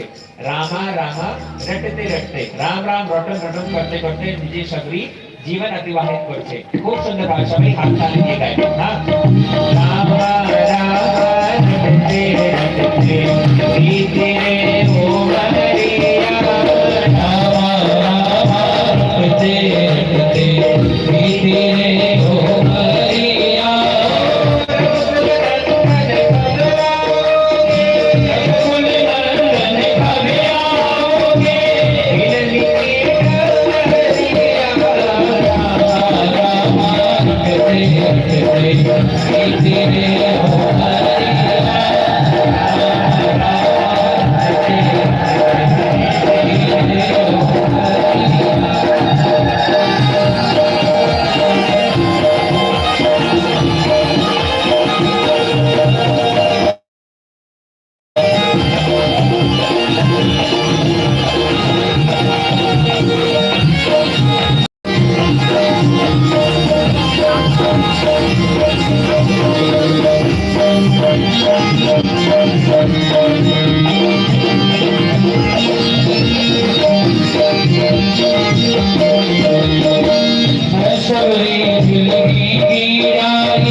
শ্রীমদ্ ভাগবত গ্রন্থ শ্রবণ করলে আমাদের হৃদয়ে সেই ভগবত ভক্তি আসবে যার দ্বারা ভগবান আকৃষ্ট হয়ে যান। এই শ্রীমদ্ ভাগবত গ্রন্থ তার এত মহিমা সাক্ষাৎ করাবার সঙ্গে সঙ্গে ভগবত ভক্তি হৃদয়ে জাগৃত করিয়ে দেয়, যার ফলস্বরূপে যেরকম আমাদের শাস্ত্রে একটা উদাহরণ দেওয়া আছে, ফুল ফুটলে যেভাবে ভ্রমর নিজে থেকে আকৃষ্ট হয়ে চলে আসে, ঠিক তদ্রূপ হৃদয়ে যদি ভগবত ভক্তি জাগৃত হয় তাহলে সে ভগবানকেও আকর্ষিত করে দেয়। এই জন্য এখানে বোঝানো হচ্ছে যে কিভাবে শ্রীমদ্ ভাগবত গ্রন্থের মহিমা। পদ্ম পুরাণ, স্কন্দ পুরাণ সব জায়গায় আপনি দেখবেন ভাগবত গ্রন্থের অনেক মহিমা গান করা হয়েছে। স্কন্দ পুরাণে বর্ণন করা আছে যে এই শ্রীমদ্ ভাগবত গ্রন্থ এটা শ্রবণ করেই যতগুলো দ্বারকার মহিষীরা আছে তারা সবাই কৃষ্ণের বিরহ দ্বারা তাপিত যে ছিল তারা শান্তি প্রাপ্ত করতে পেরেছে। আবার আরো 10-15 মিনিট বসুন, কথা আজকে ঠিক 9টার সময় আমি বিশ্রাম দিয়ে দেবো। 7টার সময় তো আরতির পরে আরম্ভ হয়েছে, তো অন্তত 2 ঘন্টা 1.5 ঘন্টা তো অন্তত কথা শুনুন। কিছু নাচ গান হলে, এমনি ডিজে আর অর্কেস্ট্রা হলে আপনারা 10টা পর্যন্ত এখানে চোখ খুলে দেখতে থাকবেন, আর ভগবানের কথায় অরুচি হচ্ছে, সব উঠে উঠে চলে যাচ্ছে। আর কথা শুনলে তো কল্যাণ হয়ে যাবে না, বাড়ির দুঃখ কষ্ট দূর হয়ে যাবে, মঙ্গল হয়ে যাবে, সেটা আমরা চাই না। ভগবানের কথার জন্য সময় দিতে হয়। বসুন। বিয়ে বাড়ি হলে দেখবেন 11টা পর্যন্ত প্রোগ্রাম চললে কিন্তু সেখানে নাচ গান দেখতে থাকবে। যার যত স্বীকৃতি সে শুনো। बोलो श्री वृंदावन बिहारी लाल की।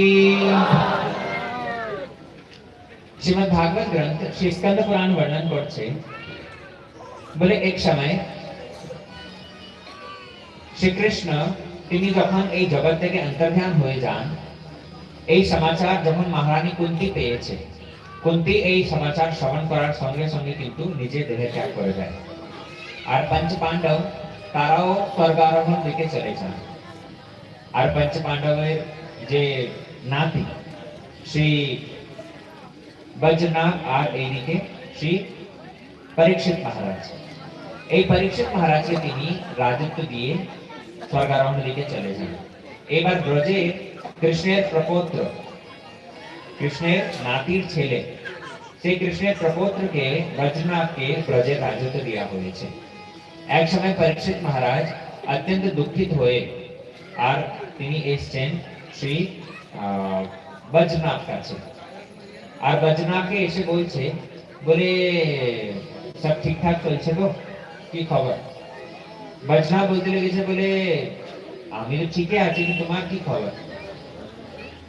তখন পরীক্ষিত মহারাজ ওনাকে বলছেন, বলে আমি এমন একটা রাজ্যে আছি যেখানে কেউ নয়।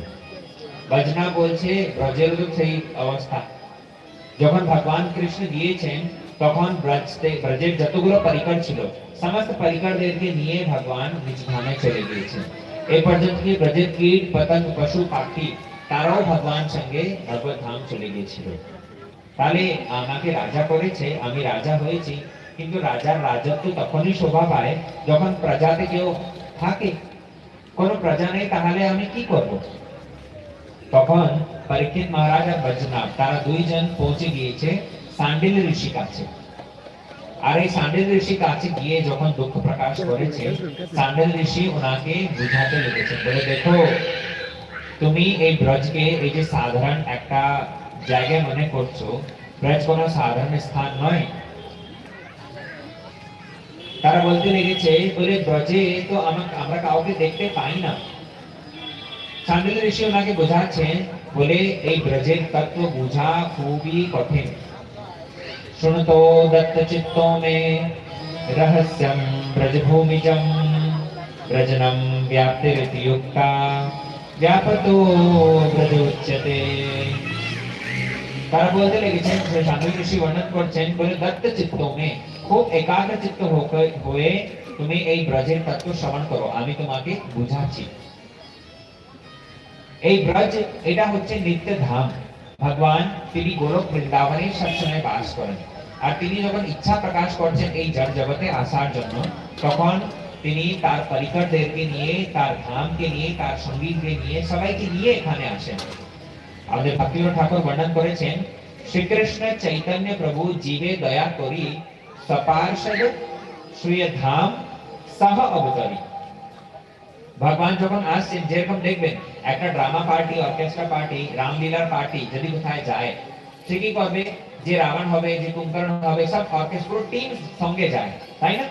সব তাদের শৃঙ্গার ফিঙ্গার সব সঙ্গে নিয়ে যাবে, সব ব্যাক স্টেজ এগুলো সব রেডি করে তারা সঙ্গে পুরো যাবে। ঠিক তদ্রূপ ভগবান তিনি তো নিত্য গোলক বৃন্দাবনে বিরাজমান। তিনি যখন এই ধরাধামে আসছেন তখন কি করেন, তাদের সঙ্গীদেরকে নিয়ে আসেন, পার্ষদদেরকে, স্বপার্ষদ আর তার ধামকে স্বধাম সহ অবতারী। তাই আমাদের যে নবদ্বীপ ধাম, মায়াপুর ধাম, ব্রজ ধাম, জগন্নাথপুরী ধাম, এগুলো যে তীর্থস্থল ভগবানের ধাম আছে, এটাকে সাধারণ ভূমিখণ্ড মনে করবেন না। এই সব স্থান চিন্ময়, এগুলো হচ্ছে ভগবানের বাসস্থান। এই ব্রজধাম এই জন্য অত্যন্ত চিন্ময় স্থান, এটাকে সাধারণ মনে করে তুমি এর প্রতি জড় বুদ্ধি করো না। আর ব্রজধাম সেটা এখনো শাস্ত্রে বলা আছে তো, অদ্যাপিও সেই লীলা করে বর রায়, কোন কোন ভাগ্যবান দেখিবারে পায়। ভগবান এখনো সেই ব্রজধামে লীলা করছেন, ভগবান এখনো সেই ব্রজধামে বিরাজমান হয়ে আছেন। আপনারা যদি বৃন্দাবন ধাম যান, সেখানে দেখবেন সেখানে একটা জায়গা আছে সেবাকুঞ্জ, নিধিবন। শুনেছেন নাম? নাম শুনেছেন? সেই নিধিবন সেবাকুঞ্জের কি মহিমা দেখবেন, সেখানে দিন সারা দর্শন খোলা থাকে, কিন্তু সন্ধ্যা হওয়ার সঙ্গে সঙ্গে সবাইকে সেখান থেকে বের করে দেওয়া হয়। এই পর্যন্ত কি সেখানে কেউ পাখি, বানর পর্যন্ত তারাও থাকে না, বানরও নিজে থেকে বেরিয়ে যায়। আর সেখানে সেই সেবাকুঞ্জে পূজারী কি করে, মন্দিরে খুব সুন্দর পুষ্পের সজ্জা, পালং রেডি করে, ঠাকুরের জন্য সুন্দর পান রেখে দেয়, খুব মিষ্টি পান রেখে দেয়, সেখানে লাড্ডু লাড্ডু তৈরি করে সেখানে লাড্ডু রেখে দেয়, জলের পাত্র রেখে দেয়, আর সেখানে ঠাকুরকে স্বয়ং দিয়ে তারপরে চলে যায়। আর ভোরবেলা যখন মঙ্গল আরতি হয় না, মঙ্গল আরতির সময় গিয়ে দেখবেন সেখানে এমন অনুভব হয় যে রাত্রিবেলা কেউ এসেছিল, রাত্রিবেলা এসে সেই সজ্জার উপরে ঘুমিয়েছে, শুয়েছে। আর কখনো কখনো দেখা যায় যে পান যেটা রাখা হয়েছিল, সে পান চিবিয়ে রেখে দিয়েছে, পান কেউ উচ্ছিষ্ট করে রেখেছে। কখনো কখনো লাড্ডু ভাঙা পাওয়া যায়, অর্ধেক পাওয়া যায়, কখনো কখনো বিলকুল পাওয়া যায় না, কখনো কখনো জলের পাত্র অর্ধেক পাওয়া যায় কিংবা পুরো শেষ হয়ে যায়। এখনো সেখানে সেবাকুঞ্জে, নিধিবনে, ব্রজধামে ঠাকুর রাধা কৃষ্ণ তারা এসে বিহার করেন। আমরা কিন্তু সেই ব্রজধামকে সাধারণ মনে করি। সেই ব্রজধাম এখনো চিন্ময় বস্তু, আর সেই ব্রজধামে এখনো সব লীলা বিহার হয়। আমরা গান করি তো, এখনো সেই বৃন্দাবনে বাঁশি বাজে রে, শুনেছেন তো? এখনো সেই বৃন্দাবন ধামে কৃষ্ণ বেণুনাদ করেন, এখনো সেই বৃন্দাবন ধামে যশোমতী মা দধি মন্থন করছে, এখনো সেই রাধা রানী জল আনতে যমুনায় যাচ্ছে। এই ব্রজধাম ভগবানের যে ধাম, বাসস্থান, তাকে সাধারণ মনে করবেন না। তো বৈদ্যনাথ প্রশ্ন করতে লেগেছে, তা আমরা তো দেখতে পাই না, আমরা যাই যখন বৃন্দাবন, আমরা কি দেখতে পাই ভগবত দর্শন হয়? বিচার করুন, ব্রজধাম গিয়েছো তো? কারা কারা গিয়েছো হাত তুলুন। আচ্ছা, নবদ্বীপ গিয়েছো? নবদ্বীপ কারা কারা গিয়েছো? হে ভগবান, এত কাছে থাকলে নবদ্বীপও যাওনি? আপনারা এখানে বাংলায় থেকেও কিন্তু নবদ্বীপ যাননি। শ্রীমৎ চৈতন্য মহাপ্রভু যিনি অভিন্ন কৃষ্ণ, ওনার জন্মস্থান হচ্ছে নবদ্বীপ, মায়াপুরে ভগবান জন্ম নিয়েছেন। অবশ্যই যাবেন, এই দোল পূর্ণিমা আসছে তো, দোল পূর্ণিমায় খুব বিরাট সেখানে উৎসব হয়। আর আমাদের মঠ থেকে, শ্রী কেশবজি গৌড়ী মঠ থেকে সেখানে পরিক্রমা আয়োজিত করা হয়।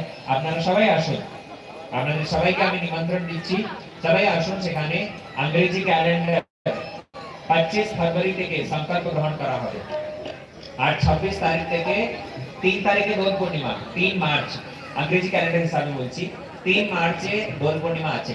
তার পূর্বে 5 দিন সম্পূর্ণ নবদ্বীপ, নবদ্বীপ মানে কি 9টি দ্বীপ, গঙ্গা সেখানে সেই ধাম, সেই নবদ্বীপ ধাম এমন মহিমাবান, এত তার মহিমা আছে, গঙ্গাও সেই স্থানকে ছেড়ে যেতে চাচ্ছে না। সেই জন্য কি হয়েছে, গঙ্গা এমন এমন সেখানে ঘুরতে থাকছে, সেখানে 9টি দ্বীপ হয়ে গেছে। দ্বীপ বুঝেন তো? হ্যাঁ, 9টি দ্বীপ হয়ে গেছে। আর এই জন্য সেই স্থানকে বলা হয় নবদ্বীপ। আর সেই 9টি দ্বীপ নয়, সেইটা রাধারানী কৃষ্ণ সেবার জন্য 9টি কুঞ্জ প্রস্তুত করেছেন। সেই নবদ্বীপে, সেই মায়াপুর ধামে অবতীর্ণ হয়েছেন কলিযুগ পাবন অবতারী শ্রীমৎ সচ্চিদানন্দ গৌর হরি। তিনি সেখানে এই দোল পূর্ণিমাকে উপলক্ষ করে তিনি অবতীর্ণ হয়েছেন। অবশ্যই আপনারা আসুন, সেই 16 ক্রোশ গৌরমন্ডল পরিক্রমা যদি কেউ একবার করে, নবদ্বীপ পরিক্রমা যদি কেউ একবার করে, সে জীবন মরণের চক্র দ্বারা সম্পূর্ণ রূপে মুক্ত হয়ে যাবে। তো আমি বলছিলাম যে ব্রজধামে, নবদ্বীপ ধামে কিংবা জগন্নাথপুর যে কোনো ধামে আমরা যাই, সেখানে আমরা গিয়ে কিন্তু কি দেখি, ওই নর্দমায় কালো কালো পুরো জল প্রবাহিত হচ্ছে, আর শুকর কুকুর ওইসব সেখানে ঘুরে বেড়াচ্ছে, এইদিকে পলিথিন সব নুগলামি ভর্তি। ওইদিকে গেলাম, মাটি বিহারী দর্শন করতে গিয়েছি, ওই ঠেলাঠেলি করতে করতে কে পকেট মার টাকা পয়সা সব চুরি করে নিয়েছে। আমাদের ধাম দর্শন তো এইভাবে হয়, তাই কিনা? সেখানে গিয়ে আর আমরা কি রাধাকৃষ্ণ দর্শন প্রাপ্ত করতে পাই? যমুনায় যখন গিয়েছি স্নান করতে, বাবা কি সব এখানে সব ড্রেনেজ ওয়াটার সব ছেড়ে দিয়েছে, যমুনা দূষিত হয়ে যাচ্ছে। আমরা এই জড় বুদ্ধি নিয়ে সেখানে যাই, হয় কিনা? আমরা চিন্ময় ব্রজধামকে দর্শন করতে পারি না। কেন করতে পারি না? কোথায় দোষ? ব্রজধামে দোষ না আমাদের চোখে দোষ? বলো। অবশ্যই আমাদের চোখেরই দোষ। সেই ব্রজধাম কিন্তু যখন সাধুরা দর্শন করে, তারা সেই ব্রজধামকে ভগবানের লীলাস্থলী বলে দর্শন করে ভগবানের সমস্ত লীলাগুলোকে দর্শন করতে পারে। ব্রহ্মাজি এই জন্য ব্রহ্ম সংহিতায় বর্ণন করছেন, বলে এই ব্রজধাম ভগবানের ধামকে যদি কেউ প্রকৃত ভাবে দর্শন করতে চায়, তাহলে উপায় আছে। কি উপায়? প্রেমাঞ্জন ছুরিত ভক্তি বিলোচনেন সন্ত সদেব হৃদয়েষু বিলোকয়ন্তি यं श्याम सुंदरम चिंत्य गुण स्वरूपम गोविंदम आदि पुरुषम तमहम भजामि। ব্রহ্মাজি বলছেন, বলে এই জড় চোখ দিয়ে ধাম দর্শন হবে না বাবা। যদি কেউ ধাম দর্শন করতে চায়, তাহলে চিন্ময় চোখ দরকার। এই জড় চোখ দিয়ে তো আমরা এই জগতের বস্তু অনেক কিছু দেখতে পাই না, হ্যাঁ কি না?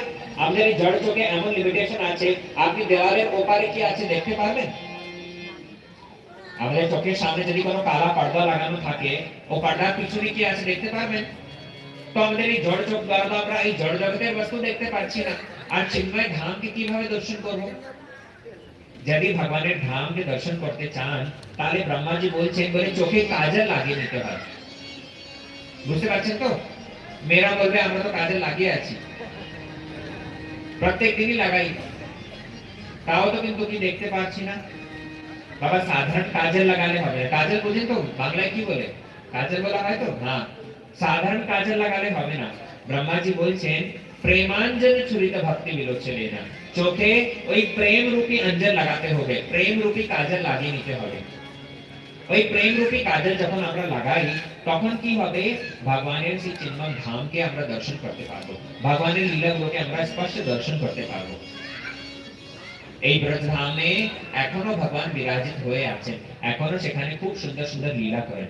আর আমাদের সম্প্রদায়, আমাদের গৌড়ীয় সম্প্রদায় তো এত সাধুরা ভগবান সঙ্গে সাক্ষাৎকার করেছে, এত এত বিগ্রহ। আপনারা ব্রজধামে গিয়ে দেখবেন, সেখানে একটা বিগ্রহ আছে রাধা মদন মোহন। কি নাম? কি নাম? রাধা মদন মোহন। এই মদন মোহন ঠাকুর, তিনি সনাতন গোস্বামী সঙ্গে প্রত্যেক দিন কথা বলতেন, ওনার কাছ থেকে সব খাওয়া চাইতেন। এই মদন মোহন ঠাকুর তিনি আগে থাকতেন মথুরায়। মন দিয়ে শুনুন, মথুরায় সেই মদন মোহন ঠাকুর থাকতেন। কোথায় থাকতেন? বলে একটা ব্রাহ্মণী ছিল, ওনার বাড়িতে থাকতেন। আর সেই ব্রাহ্মণী ওই মদন মোহন ঠাকুরকে নিজের ছেলে মনে করত। ওনার একটা ছেলে অলরেডি ছিল, যার নাম ছিল সদনা। তো এই মদন মোহনকে নিজের ছেলে মনে করত, আর ওর নাম রেখে দিয়েছিল মদনা। সে ব্রাহ্মণী কি মনে করতো বলে আমার দুটো ছেলে, একটা নাম হচ্ছে সাধনা, একটা নাম হচ্ছে মদনা। মদন মোহন ঠাকুরকে ভগবান কৃষ্ণকে নিজের ছেলে মনে করত। আর প্রত্যেক দিন দুটো ছেলের জন্য রান্না করত। একসময় কি হয়েছে, সনাতন গোস্বামী তিনি ভ্রমণ করতে করতে করতে করতে পৌঁছে গিয়েছেন, ভিক্ষা করতে করতে পৌঁছে গিয়েছেন সেই ব্রাহ্মণীর বাড়িতে। ব্রাহ্মণী বাড়িতে যখন গিয়ে দেখেন, তিনি দেখছেন যে দুইজন ছেলে সাধনা আর মদনা মানে কৃষ্ণ আর সেই ব্রাহ্মণীর ছেলে, তারা দুজন খেলা করছে।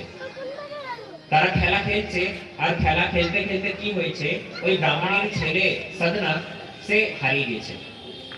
সে যখন হারিয়ে গেছে তখন কৃষ্ণ তার গায়ে উঠে, তার পিঠের উপরে উঠে আর তাকে ঘোড়া বানিয়ে নিয়েছে, আর সে হাঁটতে বলছে। তখন সেই সাধনা ওই মদন মোহনকে পিঠের উপরে উঠিয়ে আর হাঁটাহাঁটি করছে। এইবার আবার খেল আরম্ভ হয়েছে। যখন খেলা আরম্ভ হয়েছে এইবার কিন্তু কৃষ্ণ হারিয়ে যান। কৃষ্ণ যখন হারিয়ে যান সেই সময় হয় সাধনা বলতে লেগেছে বলে এইবার তুমি ঘোড়া বানো আর আমি তোমার পিঠের উপরে উঠবো, আর এবার তুমি আমাকে বয়ে নিয়ে যাবে। তখন আমাদের কৃষ্ণ তো খুবই চতুর, সে তো সহজে কারো হাতে আয় না। তিনি কি করেছেন, সেখান থেকে একবারে ছুটে পালিয়েছেন আর দৌড়াতে দৌড়াতে দৌড়াতে একবারে মন্দিরে চলে গেছেন, আর মন্দিরে গিয়ে বাঁশি নিয়ে দাঁড়িয়ে গেছেন। এবার সাধনা তো ভিতরে ঢুকছে না, আর বাইরে থেকে গালাগালি দিচ্ছে বলে বেটা এদিকে আয়, আরো আমার সঙ্গে যখন খেলা করতে আসবি তখন তাকে দেখবো। যখন আমি পরাজিত হয়েছি তখন তো আমাকে ঘোড়াকারি দিল, আর এবার নিজে যখন পরাজিত হয়েছে তখন দাঁড়িয়ে গিয়েছে মন্দিরে গিয়ে আরো তোর সঙ্গে খেলা করবো না, গালাগালি করতে আরম্ভ করেছে। আর সনাতন গোস্বামী নিজের চোখে এগুলো দেখছে, বলে বাবা কৃষ্ণের কি লীলা, একটা ব্রজবাসী বালকদের সঙ্গে খেলা করছে। তারপরে সে ভিক্ষা চেয়েছে, বলে মা ভিক্ষা দাও, ভগবতী ভিক্ষাম দেয়নি। তখন সেই সাধনার যে মা ছিল সেই ব্রাহ্মণী সে এসছে হাতে দাঁতন নিয়ে। আগে ওই নিম কাঠ দিয়ে সব দাঁত পরিষ্কার করতো, ওই নিম কাঠ দিয়ে সে দাঁতন করছে। আর দাঁতন করতে করতে বলছে, বলে বাবা কি হলো, এখন তো রান্না হয়নি। বলে ঠিক আছে আমি অপেক্ষা করছি। বলে ঠিক আছে তুমি বসো, আমি এখনই রান্না হলে তোমাকে খাওয়াবো। আমার ছেলেরা, এই দুজন ছেলেরা তারাও খিদায় আছে, আমি তোমাকেও ভিক্ষা দেবো, এদেরকেও খাওয়াবো। সে ব্রাহ্মণী যখন ঢুকেছে রান্নাঘরে, সে তখন আগুনে ওই চুলা উপরে খিচুড়ি রান্না করতে দিয়েছে। আর খিচুড়ি যখন হচ্ছে, খিচুড়ি ফুটছে, আর ওই ব্রাহ্মণী কি করেছে, এই হাত দিয়ে দাঁতন করছে। একটা লম্বা ওই নিম কাঠ ছিল, তো ওই এক সাইড দিয়ে তো দাঁত মাজা হচ্ছে, আর অন্য সাইড দিয়ে ওই খিচুড়ি নাড়তে আরম্ভ করে দিয়েছে। আর ওই দাঁতন করতে করতে যা লালা পড়েছিল ওই ওর উপরে ওই খিচুড়ির মধ্যে পড়ে যাচ্ছে, খিচুড়ি নাড়ছে। আর সনাতন গোস্বামী দেখে অবাক, বাবা রে কি, মাকে দেখতে বলে মা তুমি এখানে আসো। বলে কি করছো? বলে রান্না করছি তো ছেলেদের জন্য। বলে মা তোমার বাড়িতে যে ছেলে না, তুমি যাকে সাধারণ ছেলে মনে করছো, উনি সাধারণ ছেলে নয়। আরে তিনি হলেন ভগবান, অনন্ত কোটি বিশ্ব ব্রহ্মাণ্ডের মালিক। ওনার একটা ইঙ্গিত মাত্রে ব্রহ্মা সৃষ্টি করে, বিষ্ণু পালন করে, আর শিব ঠাকুর প্রলয় করে ফেলে। তুমি ওনাকে সাধারণ বালক মনে করছো? আরে ওনাকে এরকম খাওয়াতে নেই। বলে বাবা আমি তো প্রত্যেকদিন এরকম খাওয়াই। তুমি বলো তো কিভাবে খাওয়াতে হবে তাহলে? বলে মা প্রত্যেক দিন স্নান করবা, শৌচ ক্রিয়ায় নিবৃত্ত হয়ে স্নান করবা। যমুনায় স্নান করে তারপরে ভালো পরিষ্কার কাপড় পরে, ধোয়া কাপড় পরে, তারপরে শুদ্ধি হয়ে আর তারপরে রান্না করবা। শুদ্ধ রান্না করে ওনাকে তুলসী পত্র দিয়ে তারপরে বিধিবত ভোগ লাগাবা। ঠিক আছে বাবা, তাহলে কাল থেকে এরকম করবো। এইবার কালকে যখন সনাতন গোস্বামী এসছে, তখন আগে তো সব অ্যাটাচ পায়খানা এইসব ছিল না। মা গিয়েছে স্নান করতে যমুনায়, স্নান করে আসার পরে লেট হয়ে গেছে, বিলম্ব হয়ে গেছে। এদিকে দুইজন সাধনা আর মদনা তারা কান্নাকাটি করছে, দুইজন মিলে কান্নাকাটি করছে। আর তারা কিন্তু সেই সনাতন গোস্বামীকে গালাগালি দিচ্ছে, বলে কি জানি মূর্খ সাধু, সেই বাবা কোথায় থেকে চলে এসছে, আমাদের মাকে কি বুদ্ধি দিল। প্রত্যেক দিন সকালে সকালে আমরা খাওয়াটা পেয়ে যেতাম, কিন্তু এখন বেলা হয়ে যাচ্ছে আর মুখে অন্ন যায়নি, অন্ন পড়েনি। কে আমাদের মাকে শিক্ষা দিয়েছে? সনাতন গোস্বামী যখন এসছে, এই কথাটা শুনেছে, বাবা অবাক হয়ে গেছে। মা টিকে দেখেছে, বলে মা তুমি আসো, তুমি যেরকম করছিলে সেরকমই করো। ভগবান তোমার প্রীতির দ্বারা, ভগবান তোমার ভালোবাসা দ্বারা, তোমার ভক্তি দ্বারা এমন বসীভূত, তুমি এঠো দিলেও কিন্তু ঠাকুর খেয়ে নেবে। তুমি সেইভাবে করো। কেন বলে তারা হলো ব্রজবাসী, তারা ভগবানের ধামে জন্ম নিয়েছে, তাদের স্বাভাবিক কৃষ্ণের প্রতি ভালোবাসা, তাদের প্রতি কৃষ্ণের প্রতি প্রীতি ভক্তি আছে। তো কৃষ্ণ যে কোনো ভাবে ঠাকুর ব্রজবাসীরা তাকে দেয়, কৃষ্ণ সেইভাবে গ্রহণ করছে। আমরা যদি বলি যদি আমরাও এরকম করব, না, আমরা এরকম করলে হবে না। আমরা জন্ম নিয়েছি কোথায়? কলিকাতা,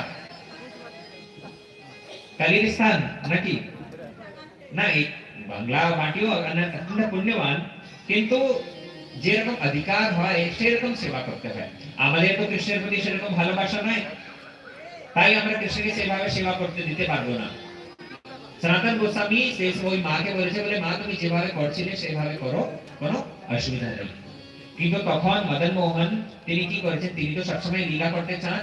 তিনি বলেছেন ব্রাহ্মণীকে, বলে আমাকে এই বাবার সঙ্গে পাঠিয়ে দাও, আমাকে এই বাবার সঙ্গে পাঠিয়ে দাও, আমি এর সঙ্গে যেতে চাই।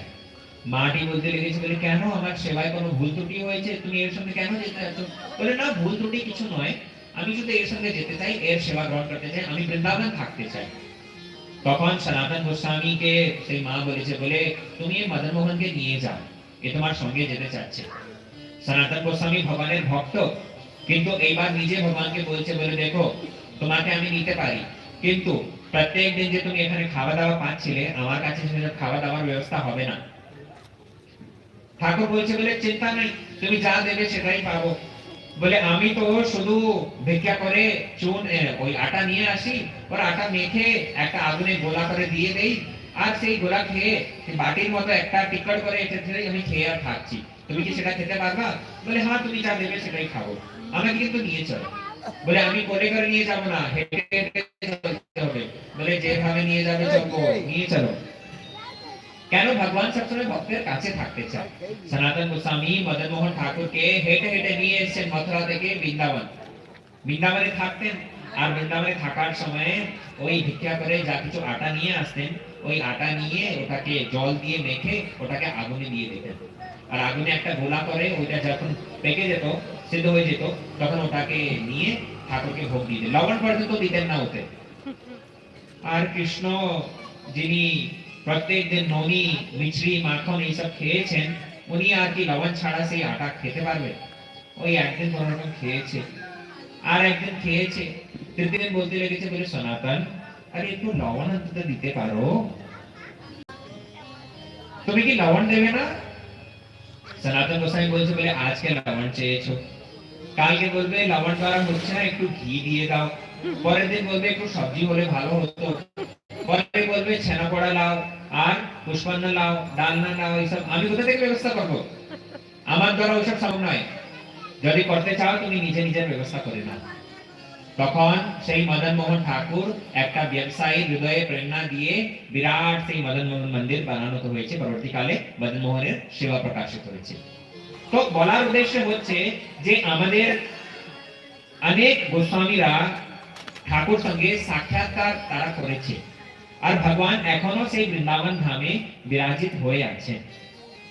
আমরা কিন্তু সেই ভগবানের উপরে আমাদের বিশ্বাস নেই, আর আমরা শাস্ত্রের কথাকে বিশ্বাস করি না, ভাগবত কথাকে বিশ্বাস করি না, কিন্তু ভগবান সত্যি সত্যি এখনো বিরাজিত হয়ে আছে। কেউ যদি দেখতে চায় তাহলে উপায় আছে, চোখে সেই প্রেম রূপী কাজল লাগাতে হবে। তো সান্ডিল ঋষি বজনাবা महाराज के बोलते लेगेছেন, বলে তোমরা এই ব্রজধামকে প্রকাশিত করো। ব্রজধামে যেখানে যেখানে ভগবান লীলা করেছেন সেই সব লীলা স্থলীকে তোমরা প্রকাশিত করো, আর পরবর্তীকালে সাক্ষাৎ ভগবান তোমাকে দর্শন দেবে। এক সময় কি হয়েছে, দ্বারকার যতগুলো মহিষীরা ছিল, কৃষ্ণের 16,108টি পাটরানী, তারা সবাই কৃষ্ণ বিরহে অত্যন্ত দুঃখিত।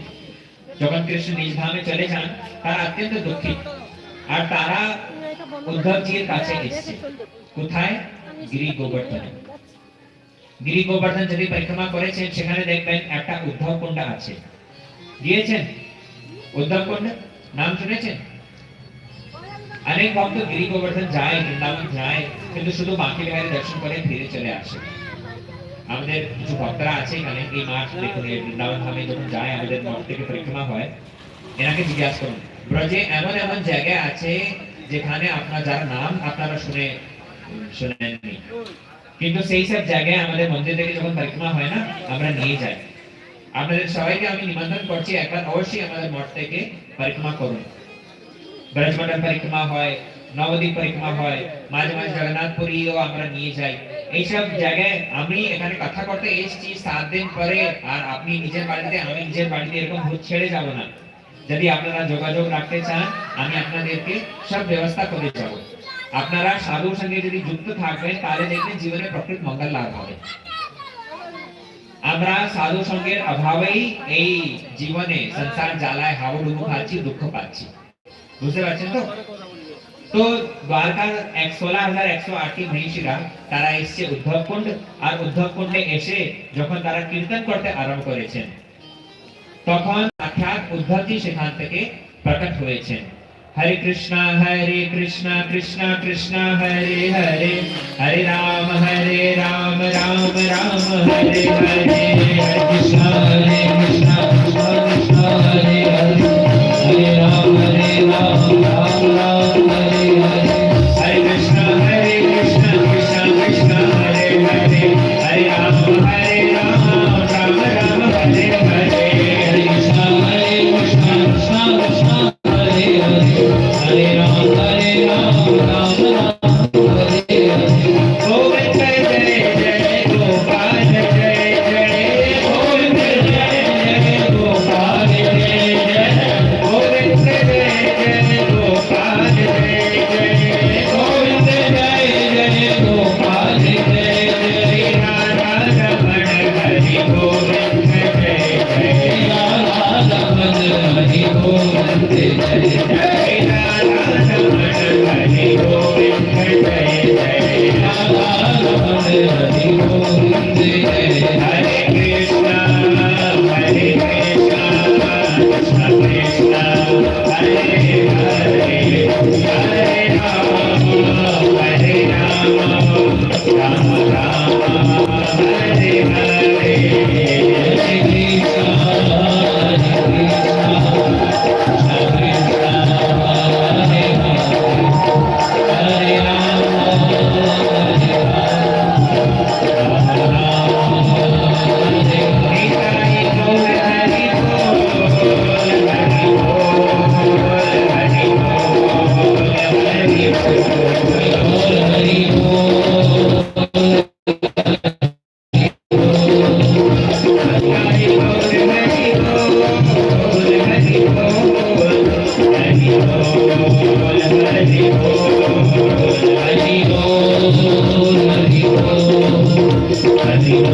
कृष्ण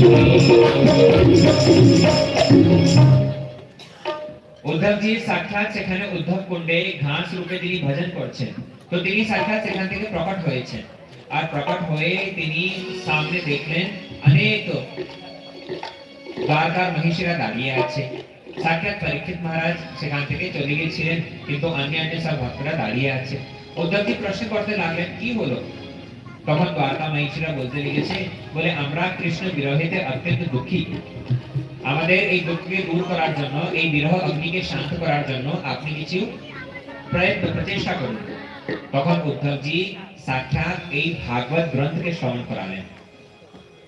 উদ্ধবজি বলতে লেগেছেন, বলে প্রভু যখন এই ধরাধামকে ছেড়ে নিজ ধামে চলে যাচ্ছিলেন, তখন আমি ওনাকে প্রশ্ন করলাম, বলে প্রভু আমরা দুইজন সবসময় সঙ্গে থেকেছি, আপনি এবার আমাকে ছেড়ে চলে যাচ্ছেন, আমি প্রাণ ধারণ করব কি করে, আমি বেঁচে থাকবো কি করে? ভগবান তখন বললেন যে আমি 100 রূপে যাচ্ছি, কিন্তু 100 রূপে থাকছি। আমি জিজ্ঞাসা করলাম, 300 রূপে যাচ্ছেন, 300 রূপে থাকছেন? তখন তিনি বললেন, আমি 100 রূপে চলে যাচ্ছি, কিন্তু ভাগবত স্বরূপে আমি এই জগতে থাকছি। আর আমি প্রত্যক্ষ দেখলাম যে কৃষ্ণের শরীর থেকে একটা জ্যোতি বের হয়েছে, আর সেটা শ্রীমদ্ ভাগবত গ্রন্থে প্রবেশ করেছে। প্রবিষ্ট রঞ্জন শ্রীমদ্ ভাগবত, ভাগবতের মধ্যে সেটা প্রবেশ করলো। এই জন্য শ্রীমদ্ ভাগবত গ্রন্থ আর কৃষ্ণ দুটোর মধ্যে কোনো তফাৎ নয়, কোনো ডিফারেন্স নয়, কোনো ভেদ নয়, দুটো একই বস্তু। উদ্ধবজি সেই সময় 1 মাস পর্যন্ত এই ভাগবত কথা শ্রবণ করালো। কাদেরকে? দ্বারকার মহিষীর, কৃষ্ণের যত পটরানি ছিল তাদেরকে। আর এক মাস পর্যন্ত তারা যখন এই ভাগবত কথা শ্রবণ করেছে, ভাগবতের শেষে সেই ভাগবত গ্রন্থ থেকে সাক্ষাৎ রাধা কৃষ্ণ প্রকট হন। সখী মঞ্জরীদের সঙ্গে শ্রী ভাগবত গ্রন্থ থেকে রাধা কৃষ্ণ প্রকট হন, আর দ্বারকার মহিষীরা যতরা ছিল তারা কৃষ্ণ দর্শন প্রাপ্ত করতে পেরেছে। কৃষ্ণের যা বিরহ ছিল সেই বিরহটাও শান্ত হয়েছে। বলো শ্রী ভাগবত কথা অমৃতম কি জয় হো।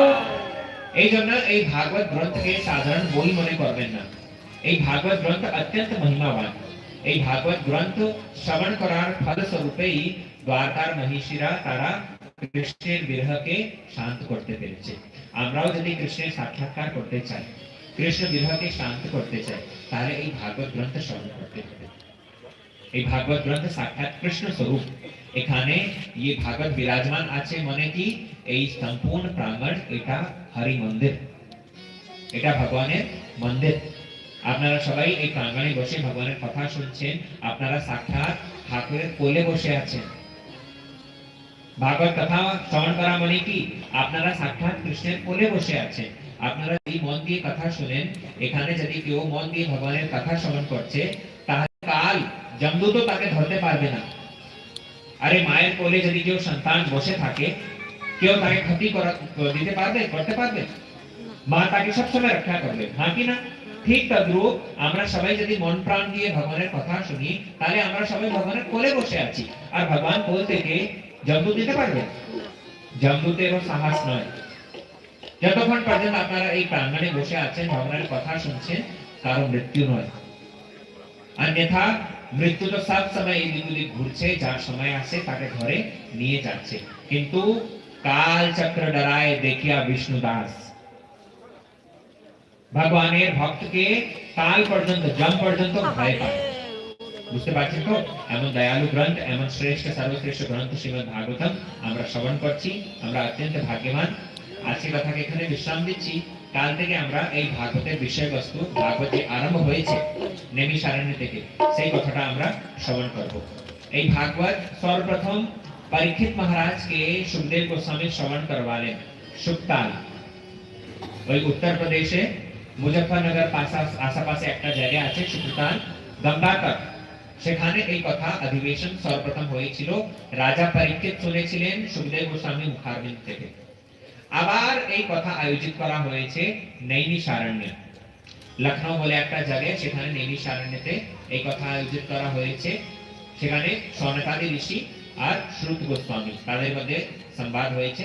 এগুলো আমরা কাল থেকে বিস্তারিতভাবে শ্রবণ করব। ঠিক আছে?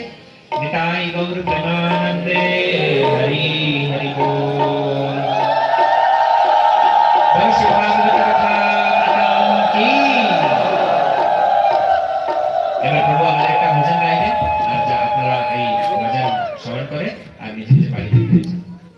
কালকে যখন আসবেন পাড়াদের লোকদেরকে সবাইকে সঙ্গে নিয়ে আসবেন। ঠিক আছে?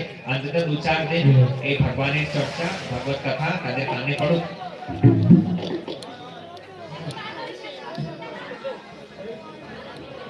बोली वृंदावन बिहारी लाल की जय। सबाई दाঁড়িয়ে যান। আর একটুখানি হতো, আর রোজে তো পালিয়ে আছে একটা করে।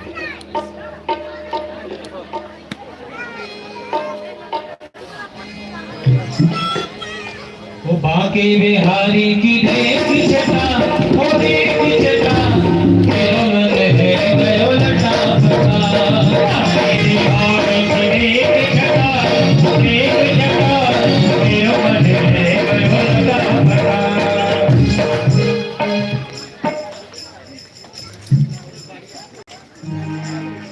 ओ नैना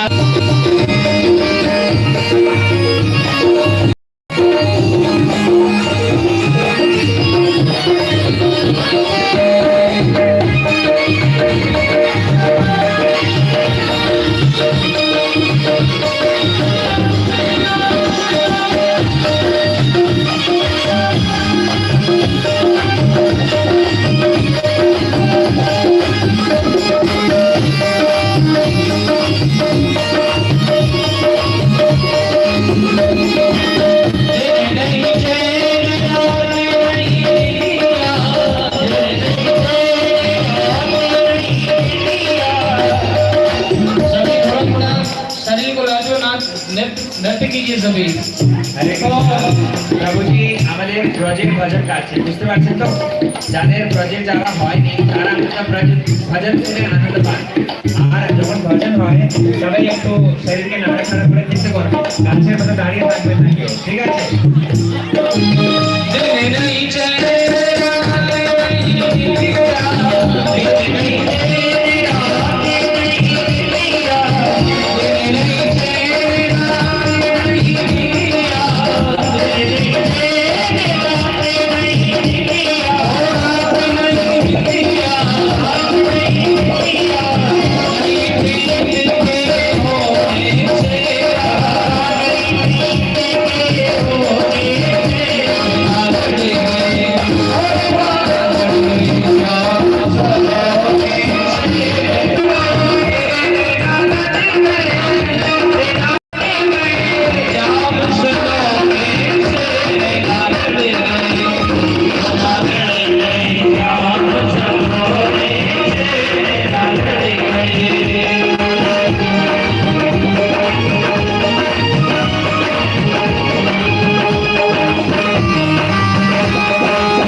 Thank you.